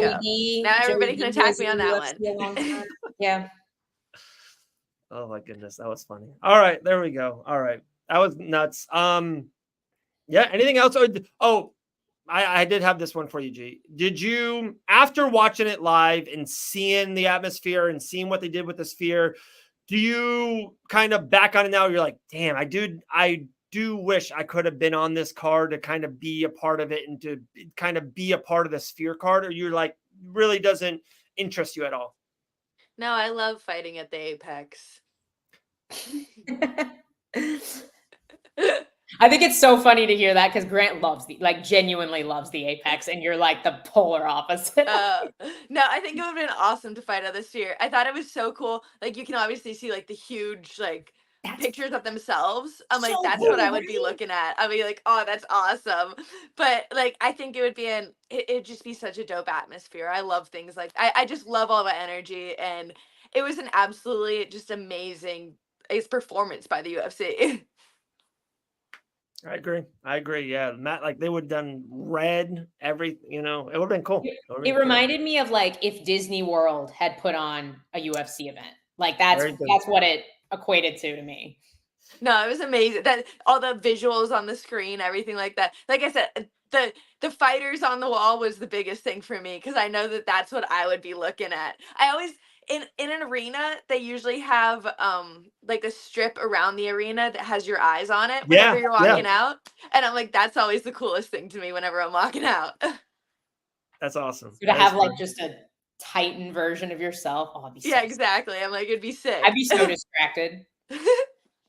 And the thing that I kind of took from it was the people that were there. I just felt like it felt like a massive event. Like when all those fighters are there, like, dude, when there's a pay-per-view, some fighters come and show, or some, Gordon Ramsay or whatever, musicians, whatever, some come, but this event seems like it was ton. It was like so many of them. It was cool. All right, G, we appreciate your time like always. 7.5 weeks out, UFC Vegas 100 at the Apex. Gillian the Savage Robertson will get another submission victory and continue this journey to the championship. We can't wait. We'll talk to her all throughout this camp. G, appreciate you. Talk soon. I'll see you guys next week. There we go. Gillian the Savage Robertson. What a stud. What a stud. I love this. Do the next Sphere card July 4th or something and celebrate American independence, something like that. I would support that.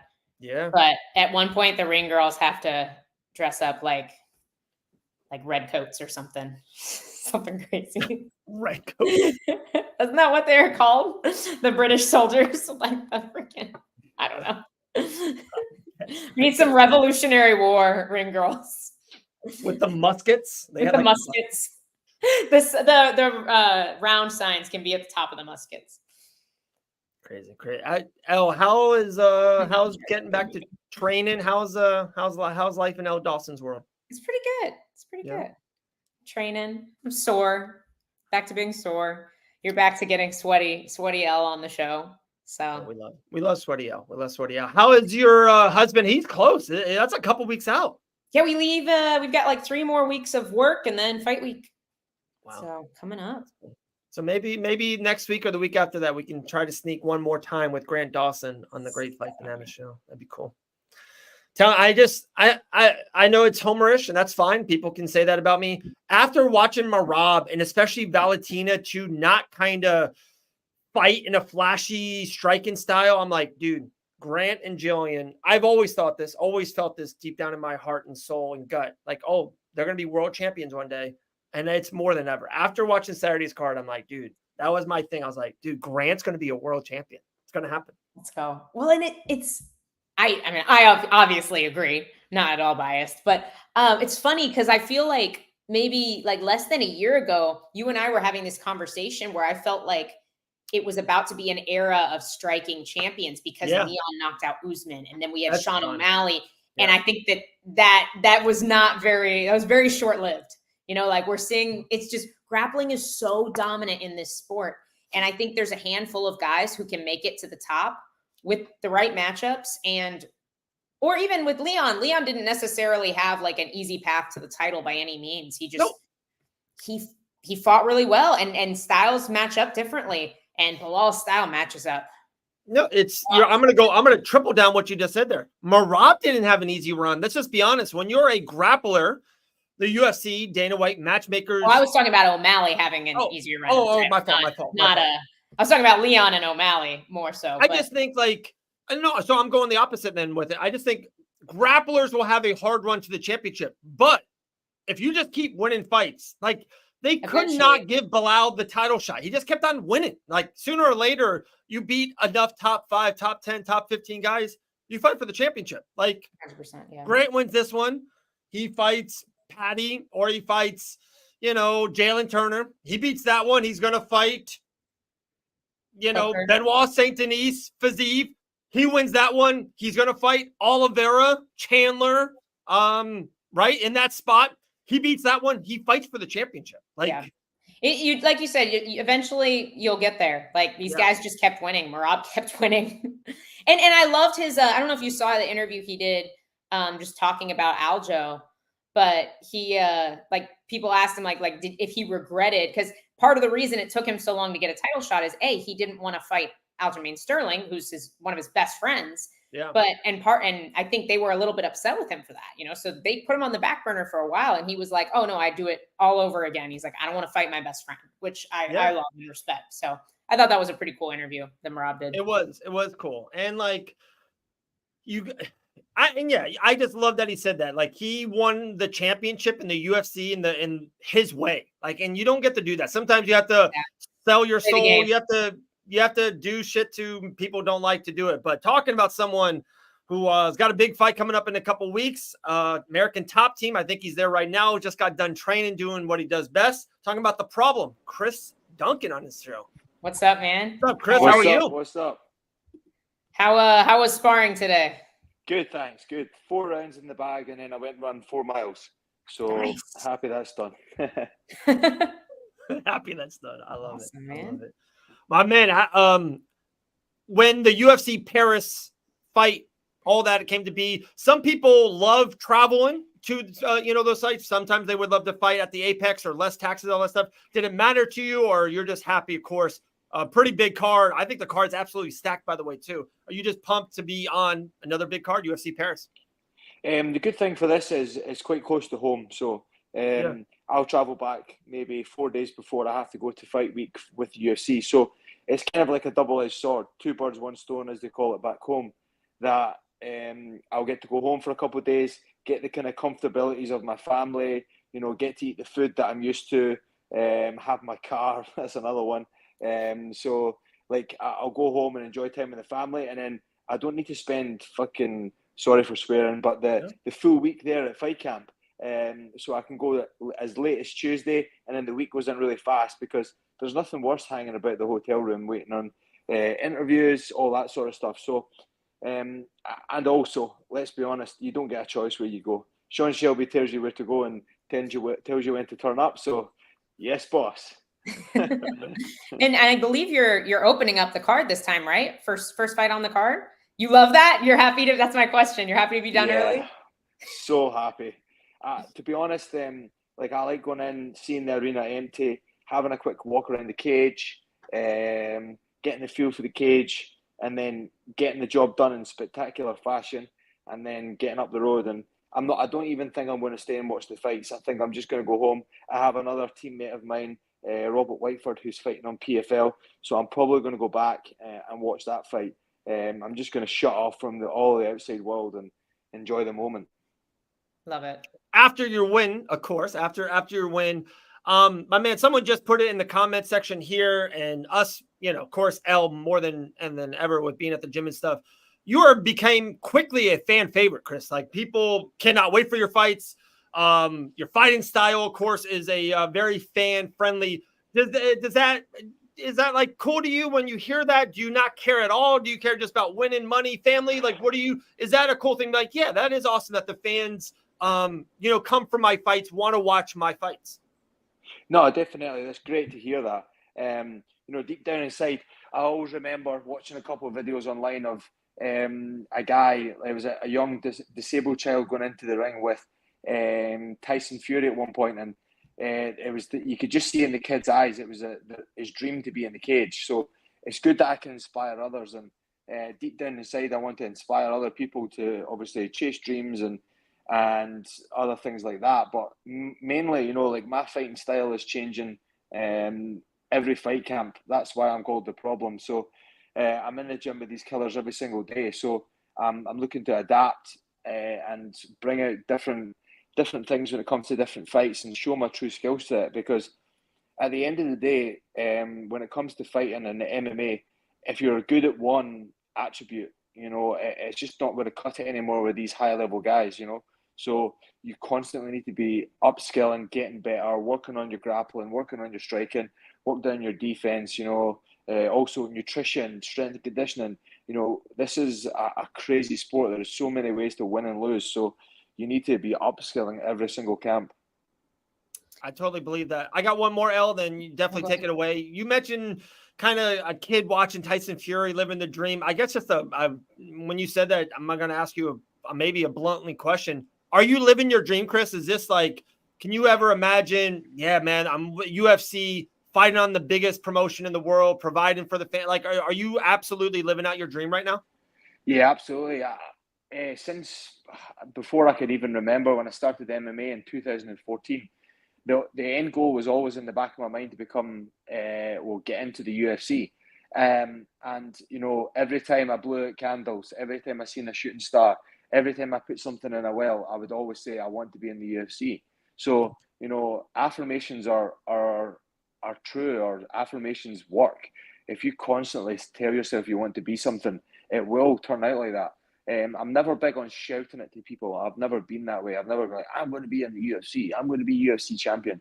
And like, it's just never was the case. I always keep true to myself and put in the work, because at the end of the day, like, a lot of these guys get their confidence from the work that they put into the gym and their skill set. So I'm constantly getting better and constantly evolving as a fighter. So yeah, it's great. I'm living my dream. Like, now when I blow out candles, it's a different dream. I've got another one, but it's amazing that I can say that I've accomplished that. But I'm far from done. I've got so much more to give. And since I joined the American Top Team, I've got better every single day. Beautiful. You've just been talking about developing, adding tools. Obviously, coming off this tough loss to Manuel Torres, you thought you were going to be fighting again much sooner than this fight. Had some complications there, and now we're here, and like, this fight's coming up. What have you added to the toolbox this time? What are the developments this time? So, in regards to the developments this time, like, there's things like silly things like I've written on my phone that, remembering how, like, I had quite a big weight cut when it came to Manuel Torres. So things that I decided to do out of camp were make sure my weight was a little bit lower coming into fight time, instead of starting 8 weeks out, maybe start 12 weeks out. So that was a big thing for me. Also trying to enjoy the process a little bit more, because sometimes I'm so stuck in the mud when it comes to I want to win, and I don't think about anything else other than that. It kind of ruins my progression. So that, and also I'm working a lot on my defense, and I'm constantly working on my grappling, because I've got some good grappling skills, but I'm not niche. I've got good power. I'm a decent striker, but my grappling always has room for improvement. So that's something that I always will, and will always enjoy. I always enjoy it. To be honest, I actually prefer grappling than I do striking when it comes to the actual enjoyment part of it. But I seem to get on better with striking. So, and I seem to get less tired. So I'm probably a little bit more efficient when it comes to that. But those are just a few things that this camp that I've been working on. And obviously a very different opponent in Balaji Oki than last time out. Is there anything in particular that you see that he does wrong, or areas where you can expose him? Yeah, he definitely drops his hands a little bit on the disengage and stuff like that. His grappling doesn't seem up to much. Quite flat-footed as well. So going to capitalise on these three things. So if he's watching, better watch out. I love that. I love that. You mentioned American Top Team a couple times, of course, and L and everything training there, and with Grant Dawson and stuff. Is there something that the main person or the casual MMA fan, someone's just watching the UFC every now and then, something or someone, a fighter or a fighting style, you're like inside that gym, like, because people like, let me just throw out Grant for an instance. Grant, when he fights on the UFC, they know his dominant wrestling is how heavy he is on people. But maybe in the gym, his striking is like, dude, I didn't realize how goddamn good Grant Dawson's striking is. Is there something like that, or some fighter in the gym you're like, guys, we all know Moicano is great, but people tell me all the time, Moicano is world level. Like, he is champion type of level. Is there someone in the gym or something that's underrated that maybe the casual doesn't know? Well, to be honest with you, when it comes to the bright lights of the UFC, it's very difficult to put everything together. So you can always have your A game in the gym. Sometimes you just turn up because it's like a normal day in the job or whatever. Everybody's got these skill sets that they're working on, and sometimes it just takes the athlete for the confidence to be able to try that in the octagon. A big thing for me is when it comes to fighting. Like footballers, rugby players, hockey players, they get a chance to play every single weekend, whereas we only get to play and do the thing that we love every 3-4 months, maybe sometimes a year, depending on how we've been matched up or when we've been matched up. So it's a difficult thing to say, because everybody's evolving and always trying to upskill when it comes to that. But off the top of my head, I can't really think about anything. Like in this gym, people are on their A game, so you tend to see it all, but everybody's upskilling. And like I try and explain to everybody that doesn't come to American Top Team that it's like a big pot, and we're always planning and building something in that pot and stirring it and making sure it's getting better. And people don't realize that like MMA is evolving so greatly over the last couple of months and years. Like, it's so niche now. Like, it's not like the striker versus the grappler anymore. It's just so vast. There's so many ways to win and lose. Crazy. Elle? I was talking to Chris a little bit earlier this week, and you have a new baby boy at home. So congratulations. Congrats. Thank you. Obviously, you told me you had to leave to come here for camp when he was only 6 weeks old, right? Correct. So how has that process been, just being away, and speak on that a little bit? Because I know it's a big thing to travel all the way across the ocean to come here for camp and miss out on a lot of that. Yeah, it's pretty difficult. I feel a little bit detached from him himself. Obviously, I still love him and stuff like that, but you miss out on the bond that you get, that newborn bond that I got with my daughter. 1 minute you want to strangle them, next minute you want to cuddle them. So it's like, that's the bond that you make. And unfortunately, these are the sacrifices that I need to make, because this career is super short. I don't want to be doing this forever. I'm getting punched in the head, big bruises on my eyes and stuff like that. That was actually a knee in wrestling, believe it or not even sparring. It was a knee in the face in wrestling. But, it's not good for your body. This, so I'm going to try and cash in pretty early. Try and make a statement, get right up there, get into the top 10 is the next goal. And we'll take it from there. But I miss my family greatly, but it's a massive motivation for me to be able to supply and help my family with their life. So it's another notch in my belt that I want to do. I want to try and retire my girlfriend so she doesn't have to work anymore. She can look after the kids, and potentially I bring her over here eventually, like weeks, and then I don't need to go home and miss them as much. I always ask this question especially when I hear the daughter thing. I have 2 daughters of my own, Chris. If your daughter walks up to you when 15, 18, yes. 12, whenever. Yes. Okay. It's happening. Yeah, she's very strong-willed as it is. She likes to fight. Unfortunately, we've had a little bit of problem with nursery, but it is what it is. I try my best not to take that out of her, because sometimes, when I was younger, I was kind of judged on, I'm not a great talker. I'm not good at arguing. I tend to deal with things physically and violently, unfortunately, and that was just my demeanour. It took me a long time to be able to control it and understand it, but sometimes that's just the working of the world. Some people have attributes like being able to talk and defuse situations, but my daughter has that fire, and you can't take that out of them. There are many businesses these days that are looking for enthusiasm and energy, and in the school try and rip that from you. Sit down, stop fidgeting, stop doing that, stop speaking up, stop being so energetic. They try and pull that from our children. So I'm going to encourage that, because the more energetic and the more she can give to a job when she goes forward is going to be better for her, because she has energy and enthusiasm. So I'm going to push that massively. I love that. I really do love that. I respect the hell out of that. That's awesome. Guys, Chris, Duncan, UFC Paris, couple weeks away. The UFC is off this week. They just had a major show at UFC Noche, off this week. Week after that, Benoit St. Denis and Moicano will headline UFC Paris. Our guy Chris Duncan's on the show. Anything else? If not, want to let Chris run, man. Appreciate his time immensely. Anything else, No, absolutely. Thank you so much for joining us. Super looking forward to it. You're heading out back home here in 2 days? Yep, that's it. Hopefully I'll get to see you before then, but if not, safe travels. Brilliant. And best of luck, man. I'm sure I'll see you guys. Thanks for having me on. Awesome. Thank you, Chris. Appreciate it, brother. Bye, Talk to you soon. Bye-bye. There we go. Chris Duncan. Stud. Absolute stud. Woof. There we go. Dude, I love the daughter thing, and I don't know why I like that so much.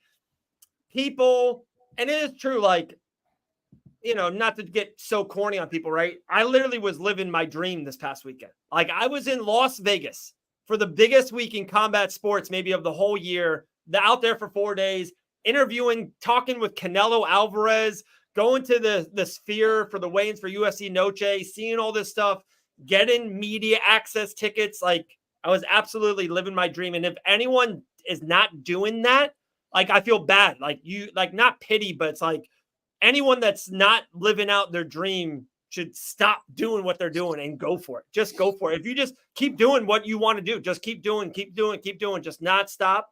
You'll get there. I know it sounds corny, but you'll get there. Dude, yeah. No, you know how I feel about that.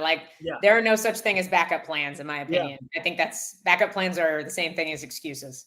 So I'm for it. I love it. It's crazy. We only have so much time on this earth, and I just couldn't imagine, working at Home Depot. No fun. There's someone watching working at Home Depot right now. I'm sorry. And maybe they love it. Maybe that's their dream. True. That's true. But just maybe orange is their color, Dave. Okay. Yeah, man, crazy. Yes, Christian. That guy does have crazy power. Crazy power. Chris is such an exciting fighter. It's so funny to hear him talk about and he does have very underrated grappling, by the way. He does. And he says he likes it better. And it's so funny to hear him say that, because he's so known for just these absolute bangers of fights. Yeah. Crazy. All right, guys. 15 minutes left on this great show. We might slide in Dean Tool. Is Dean Tool jumping in at this end? I don't think he's coming. I texted him. Unbelievable. Dude. Guys. Dean, if you're watching this, No, we still love you, but you should come on. November 15th, Game Bred Bare Knuckle MMA in Biloxi, Mississippi. It's going to be bananas. I'm telling you, the fights that have already been announced and the fights that they are going to announce, it's insane. I love when the cards are so deep. That's one thing I love about Game Bred Bare Knuckle. It's not just Costa and Brandon Michael Davis is fighting for the championship. That's on top. The other 3 fights that they announced was Jason Knight versus Joshua Weems. If you ever seen both of them, bare knuckle, that's insane. Greg Hardy versus Chase Sherman in a heavyweight banger. That's insane. And then, Charles Rosa versus Pete Barnett. Like, dude, absolute firecracker fights. 4 fights, all 4 studs. Absolute bangers, dude. And Jason Knight is like such a fan favorite, and he should be. Like, he was so fun to watch when he was in the UFC. He came onto the Tough Show for that veteran versus prospect series that they did, and just still looked great there. It's fight that awesome. Even that he lost, it was insane. Yeah, no, he's a stud, and he's built for bare knuckle MMA is built for guys like Jason Knight, who are just always exciting, always trying to finish fights.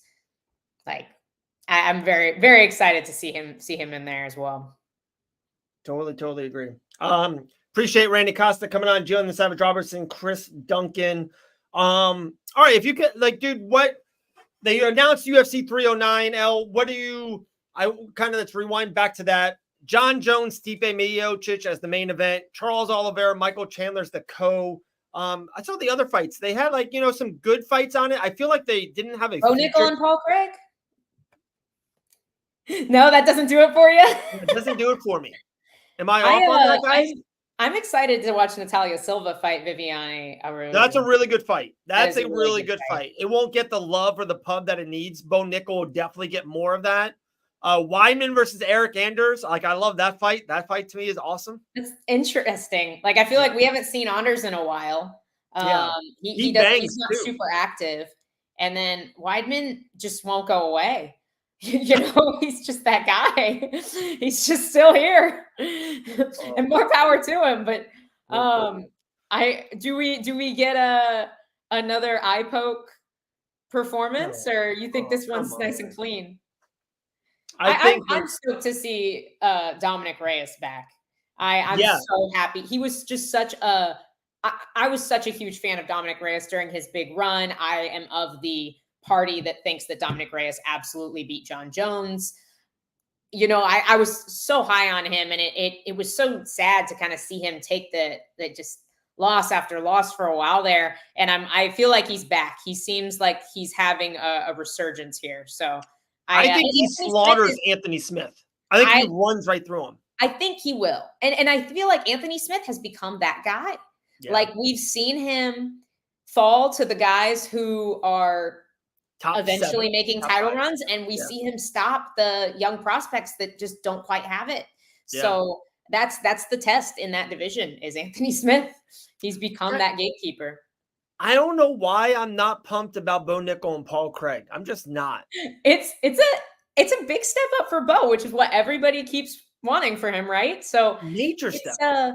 And Paul Craig, I think their styles match up interestingly, because obviously Paul Craig has fantastic jiu-jitsu. Like, he's the champ killer. He's triangling. He's the one guy that's triangling guys off their back, triangling. That's Jamal what I mean. Hill, like, it's kind of weird that Bo Nickel and honestly his team took it, because Bo usually wants to wrestle and take him down. That's what Paul Craig wants. Like, Paul Craig is like, take me down, please. Maybe this is an opportunity for Bo to focus on other tools, Oh, there's Dean in the comments. Dean, click the link. I'm sending the link right now. I was going to say, I thought I did. You sent it to him too. Dude, yeah, maybe that's what they want. Maybe they want Bo to be tested where there is danger if he shoots. Like, there's danger of the guillotine. There's danger on the ground. So, hey, let's be honest, I totally texted it to you, Dean. I swear. Tell him I'm sending it to him right now. Okay. All right. I should have did it. Dave's sending you the link. All right. I feel like maybe that's what they want. They want a fight that makes Bo work on his striking. Well, he definitely is. And we know this too. everyone knows the wrestling is never going to leave Bo Nickel. He will always have that in his back pocket. And as someone he can do it from dangerous spots too. Like he's got the level of wrestling where he can be half knocked out and still wrestle well. Yeah. Like I 100% agree. If that man gets, and he has hands, he's sparked people before, but if he keeps on adding to that and really perfecting the jab and kind of the mixing it up together, wrestling into an overhand right, stuff like that, if he kind of connects that stuff, whew, be big. Yeah. But there we go. It looks like we're going to end the show with a little Dean Tool love. He might have some stuff for us. Game Red Bare Knuckle, November 15th. Like I said, even before that, Island Fights is back. Island Fights 86, I believe, is October 25th. So nice little run. It's a busy fall. I've learned this, and Susie always gets on me. It's never not busy. It's just like they're in Salt Lake City in 2.5 weeks. Like if we wanted to go out there, we could. It's crazy times. Kayla's on that card. Yeah. Grant's fighting the week before, the week after that. What? Grant's October 12th.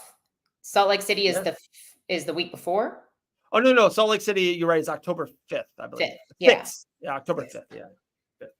Is that the same one Movestar's on? Yeah. Versus Movestar and Aljo. Yeah. Kayla and Ketlin Vieira. Jose Aldo versus Batista. I'm so excited for that fight. I'm so pumped to see Aldo's just like, I'm not going away either. The best co-main event of all time, Rocky Pennington versus Juliana Pena. That's the worst. Nah, Kayla's the bantamweight star of that card. We all know it. Do you know right now that Mosarv and Aljo's on the prelims? Is it really? Yeah, isn't that insane? Are you sure that's not just like they don't have the full card up? I'm gonna go. Hang on. Let me it's on the prelims right now. They could change it. It's on the prelims. That's shameful. That's shameful. That is such a fantastic fight. Yeah. Let's see. Talk to the people for 1 second now. Hello, people. We're looking. No, it's not. What are you talking about? It's not on the prelims. I don't know what Dave's talking about. It's right there. Aljo and Movestar is feature fight on that card right after Kayla versus Ketlin Vieira. You got Roman Dolidze and Kevin Holland. Ooh, Wonder Boy and Joaquin Buckley. This card is kind of stacked, guys. Like, do y'all have a fight you're particularly looking forward to? We have Carla Esparza's retirement fight. She's fighting Tisha Pennington. Jose Aldo's fighting Batista, like we were talking about earlier. I think that's my sleeper fight on this card. Like, that's the fight that's going to just wow everybody. Yasmin Lucindo, super exciting fighter at strawweight, fighting Marina Rodriguez, who is also very exciting. Ooh. There's a lot. Is Dave coming back? Dave, you're totally wrong. Aljo and Movestar is the feature fight.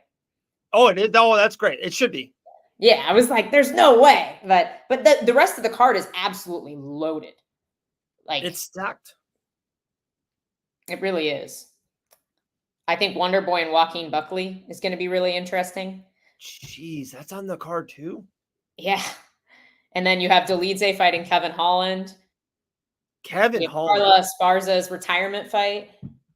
Wow, insane. Well, it's talking about someone who will never retire. This man's the hardest working man in all of mixed martial arts. The one and the only. Dean Tool. What's up? What's up? He made it. What's up, dude? Look, I can't announce too many things, but I'll give you 2 things. Okay. Dutch kickboxer Prince McLean is going to be fighting Italian superstar Alessio Sakara on November 15th. And we will also have Kevin Lee making his Gamebred Bare Knuckle MMA debut. Can't announce his opponent yet. What? Whoa. Okay, that's a video. Chop that up. That's insane. That's awesome. Because Kevin Holland has been talking about wanting to go back to the UFC, what he's going to do next. Huge news. Gamebred Bare Knuckles, what's next? That's what's up. That's what's awesome. Next. And Guto Innocente, if I pronounce that correctly, former Glory kickboxer, absolute murderer, will also be making his Gamebred Bare Knuckle debut on that card. So Love that. Jeez. Are tickets on sale right now at Ticketmaster.com? They are not. I think they go on sale Friday. But tables are, we don't even have front row tables. I don't even know if we have second row tables already. So we haven't even went on sale, but just from pre-orders, it's going to be, the floor will be gone within the week, probably. Insane. We just had Randy Costa on in the first hour, Dean, and he was so adamant about how great the card is going to be, how exciting the card is, how exciting the first card that he was on. And he was really excited. Like, and he really wants to be the face. He really wants that attention. He really wants this championship belt. He thinks that would take him to the next level. He really wants to run. And it seems like he's really pumped about the Game Bred Bare Knuckle MMA stage and all of that. So it was exciting stuff. Yeah, I mean, I cannot wait for that fight. They fought in the UFC. Brandon won the first one. Yeah. Bare knuckle is a completely different thing in both boxing and MMA. So like somebody that you think is going to win a fight, you have no idea until you watch them. And I've been proved wrong several times. So I think that's what's intriguing about it. But this card will be the best fight card I've ever put on in my entire life.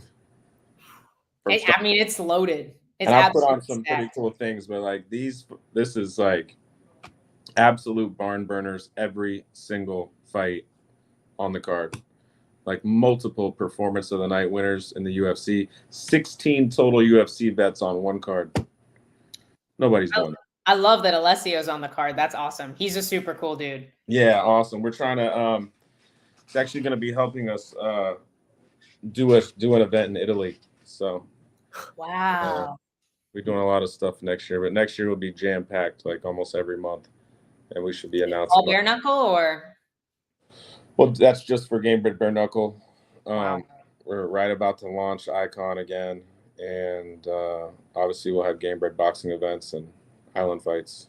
So, but this card, craziest card we've ever done ever, as far as like quality of opponents and like the actual styles of the matchups.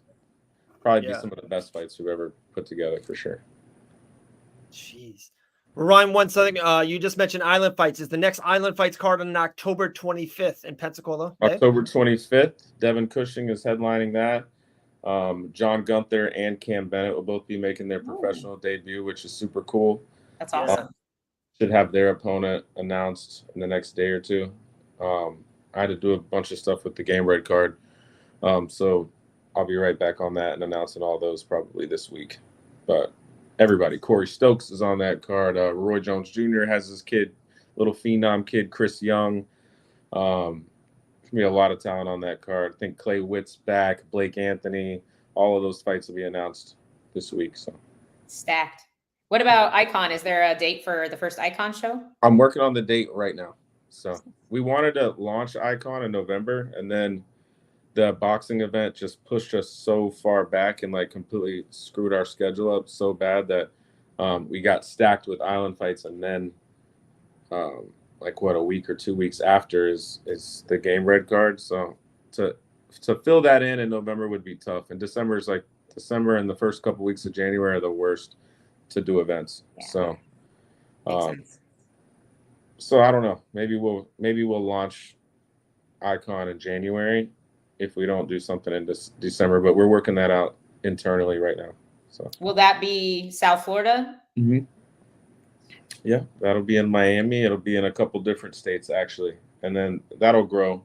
But it'll definitely be a traveling show. But it'll be at least 4 times a year in Miami.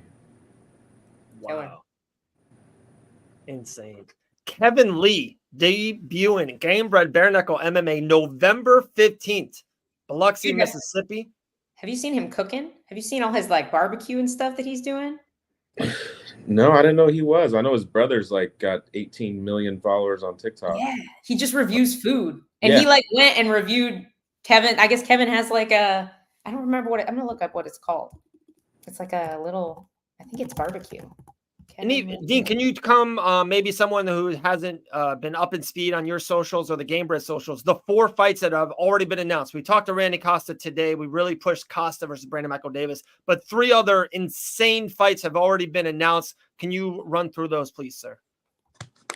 Well, Greg Hardy is not fighting Chase Sherman. Okay. in 15 years, I've never ever made a fight poster that someone hadn't agreed to a fight when I was told by their manager that they did. So I'm not going to go too far into that, but I'm pretty pissed off about that. So Chase Sherman will be fighting somebody else, and I should have that answer like in an hour. But obviously it's Brandon Davis, Randy Costa, a rematch. I feel like they got a performance of the night bonus that night. I don't remember. Charles Rosa is probably won 4 or 5 fight of the night bonuses. So is Brandon Davis. Peter Barrett is just a gangster. It's going to be one of the funnest fights ever, him and Rosa. They're both on either 5 or 6 fight win streaks. Technically, this could potentially be a title fight. But the only reason we probably won't is because we just want to see how people perform in there. You know, you never know how they're going to perform in a bare knuckle fight. So we just want to know what we're dealing with and how we would want that division represented, you know? So definitely. Wait, real quick, Dean, on that. So if one of those perform really well, just say Rosa looks like an absolute monster like he's done in Boston so many times, his next fight, assuming, would be for the championship. 100%. If we didn't make it already for a title, because it could be. They're both on either, I think, between 4 and 6 fight winning streaks, you know? Wow. Oh, shit. And I have Curtis Millender's fighting Jesse Ronson. That should be incredible. I forgot. I haven't told anybody yet. I just popped in my brain. Sorry. But that fight, that's like in Jesse Ronson's also on a 6 fight win streak. He's number 1 and ranked in North America and Canada. And Millender obviously had a super close fight against King Bao. But I think they fought at 85. So this is like Curtis going back down to 70. So this is also a number 1 contender fight. So I feel like the winner of that fight would probably fight Henderson Fiera for the welterweight title coming up in February. So, and then Josh Williams, Jason Knight. That's gonna be super fun. So every single fight on the card, I'm gonna have a live. We can do it on Fight Bananas to pick randomly the fight order because I can't. I don't want to disrespect anybody, so I feel like I'm just going to do it randomly. That is insane. I mean, they're all killer fights. I don't think you could. I love that idea. We got our graphic designer already making the artwork for that. There's no way I could pick the order unless it was like due to fans in attendance for certain people. I have no clue. I'm like, I just don't even know. And then, so every time I send the fight card to any like media outlet, I'm like, don't ask me for the fight order because I don't know what it is. Jeez, I love that. But they also we have Mike Sanford, the owner of American Top Team d'Iberville. He's fighting. I think it's either Jeff. I think it's Jeff Denton. They actually want to fight each other. So it's crazy because Michael Sanford would headline any event, even close to Biloxi, and he'd probably be the first fight on a 12-fight card, which is mind-blowing. That should just tell you the fight card right there. So wow. So it's going to be 12 fights on this card. Yeah. Wow. 12 fights. 12 pro bare knuckle MMA fights, all insane. Insane. If you don't know one of the people fighting, then I'm not doing my job. Well, we will promote it the best we can here at Fight Bananas, always pushing forward the game bred bare knuckle MMA gospel. Dean, we went over the 2 hours. Anything left? Anything else you want to say? Insane announcements here. We'll make a couple videos. Absolutely. Get that out on our socials. We appreciate you. Appreciate your time. Vegas was really fun, my man. We're, how was it? Tell us about your trip. Fight Bananas. I talked a little bit about it, but Where'd place I stayed in Vegas. Dean, I don't know if you know where it's at. We stayed in this suite in Resort World. It was one of the most amazing places you will. Dean's like, man, I wonder who paid for that. I paid for that many times gambling. My man, dude, it was insane. Resort and then Resort. It's my favorite resort in the entire world. Like nobody treats you better. I've never been treated like that, and I've gambled for a long time. I've always been like a member, like an MGM. I've always gambled at like MGM properties and never like these people do everything. They did our opening press tour for Masvidal Diaz at Zouk nightclub, like everything they did, everything that they do for us, they did. We shot a bunch of content for the docu-series, like in all these private gambling rooms. Like they go above and beyond. I have a host there named Abby, and she is incredible. You'll get picked up at the airport. Like, no, let me tell the story. So we were leaving from the airport. It was a Sunday morning, very early. Everyone was there Saturday night. Everyone in town in Las Vegas was at Resort World Saturday night. Ran into Alex Pereira, ran into John Jones, ran into everyone. It was absolutely bananas downstairs, the lobby, the pizza joint. You know what I'm talking about, Dean. Anyway, so we're leaving 6 a.m. Maybe I'm a little tired. I'm just going to get, like, I just want an Uber. I just want to get to the airport. I walk out.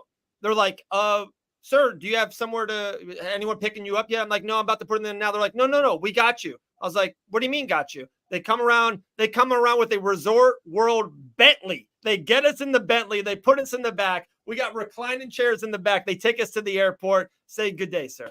It was unbelievable. That's how they treat you there at Resort World. And in a private entrance, like a whole private entrance. When you show up, a whole gate opens, like an electronic gate. So it's the craziest experience if people haven't experienced that. But like they pick you up, they have a little sign waiting on you. Dave couldn't find it, so they were standing next to each other for 12 minutes. And typically, then they take you, and when you get to the resort, like this gate opens up, and you go through a completely private check-in. So if you go to any resort in Vegas during like any type of UFC fight week, or especially a Canelo event, any type of UFC event, period, to have both of them simultaneously on the same night, the lobbies, you will sit there for 2 hours, 3 hours to check in. This is completely private. It's no one in there. They got an awesome, beautiful bar sitting there when you walk in, and it's pretty lavish. It's a pretty cool experience. But yeah, that's the best place on earth. There you go. Every I was there for 6 months for the Masvidal Diaz thing. So I know everybody in the whole building now, but it was it's just I've just never been treated better. And I feel like that means down the hallway they have called the Dean Tool Room right there in Resort World. Dean Tool. Yeah, they do. I showed you the picture. I sent it to you.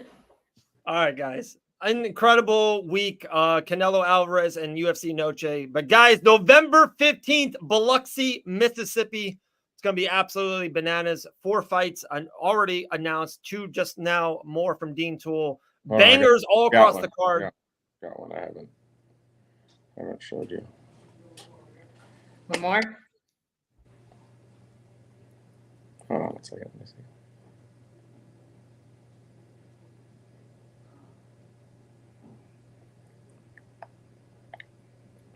I just got the artwork, but I haven't announced it yet.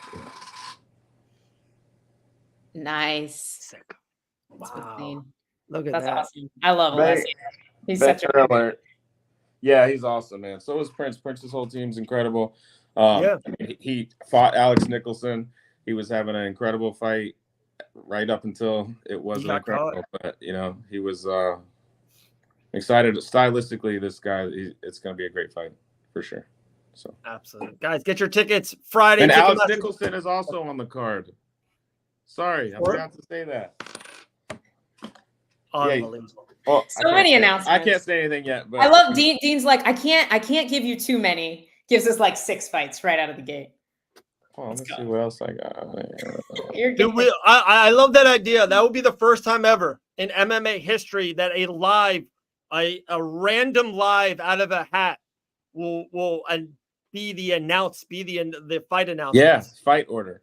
Yeah, the fight order. That'd be the first time in history. I want to do it live, and I'm literally gonna maybe we let the fans decide and everybody pick and do something. Let's do it. Let's do a Fight Bananas live. You know how you have the random wheel? Yeah, I'll make a spreadsheet. We'll do it. Ian Valencia is back. He's been gone for 8 days. So Shout out to Ian. We missed him in Vegas. Let's just say that. I missed him immensely. He was a you guys probably wouldn't have seen each other. Two different wavelengths. He goes into all right, guys. We're out of here. Fight Bananas. You would have been working so much. And he wouldn't have been. Brother. Appreciate it. There's Dean Tool, guys. The great Dean Tool. See you guys later. Thank you. All right, brother. Thanks, Dean. Wow. Unbelievable. Gave all the gossip right there, guys. We went, huh? Kevin Lee, let's go. Kevin Lee on the card. Sakara on the card. Yeah. Chase Sherman, Alex Nicholson. I'm excited. It's gonna be fun. Now I'm kind of butthurt I'm not going. Curtis Melender versus Ronson. That's a great fight. Yeah. I don't know. You might be going. I'm not going places a month before my fight, Dave. Stop it. We'll fly you out the day before. It's just one day.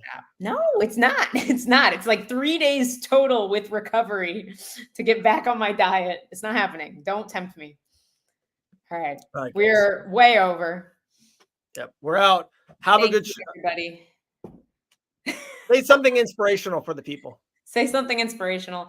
Thank you guys for joining us today. We had Randy Costa. We had the man himself, Dean Toole, announcing all sorts of stuff for Game Bred Bare Knuckle coming up in just a couple months here. We had our girl G, and we had the problem Chris Duncan on today. Awesome show. Please, please, please join us the rest of the week. Is there betting bananas this week, Dave? There is no betting bananas. There's boxing bananas tomorrow. But right now, James Lynch will be live with Joshua Van, who just won at UFC Noche. We'll be live on the YouTube channel right now. So we got to go. We'll see everyone later.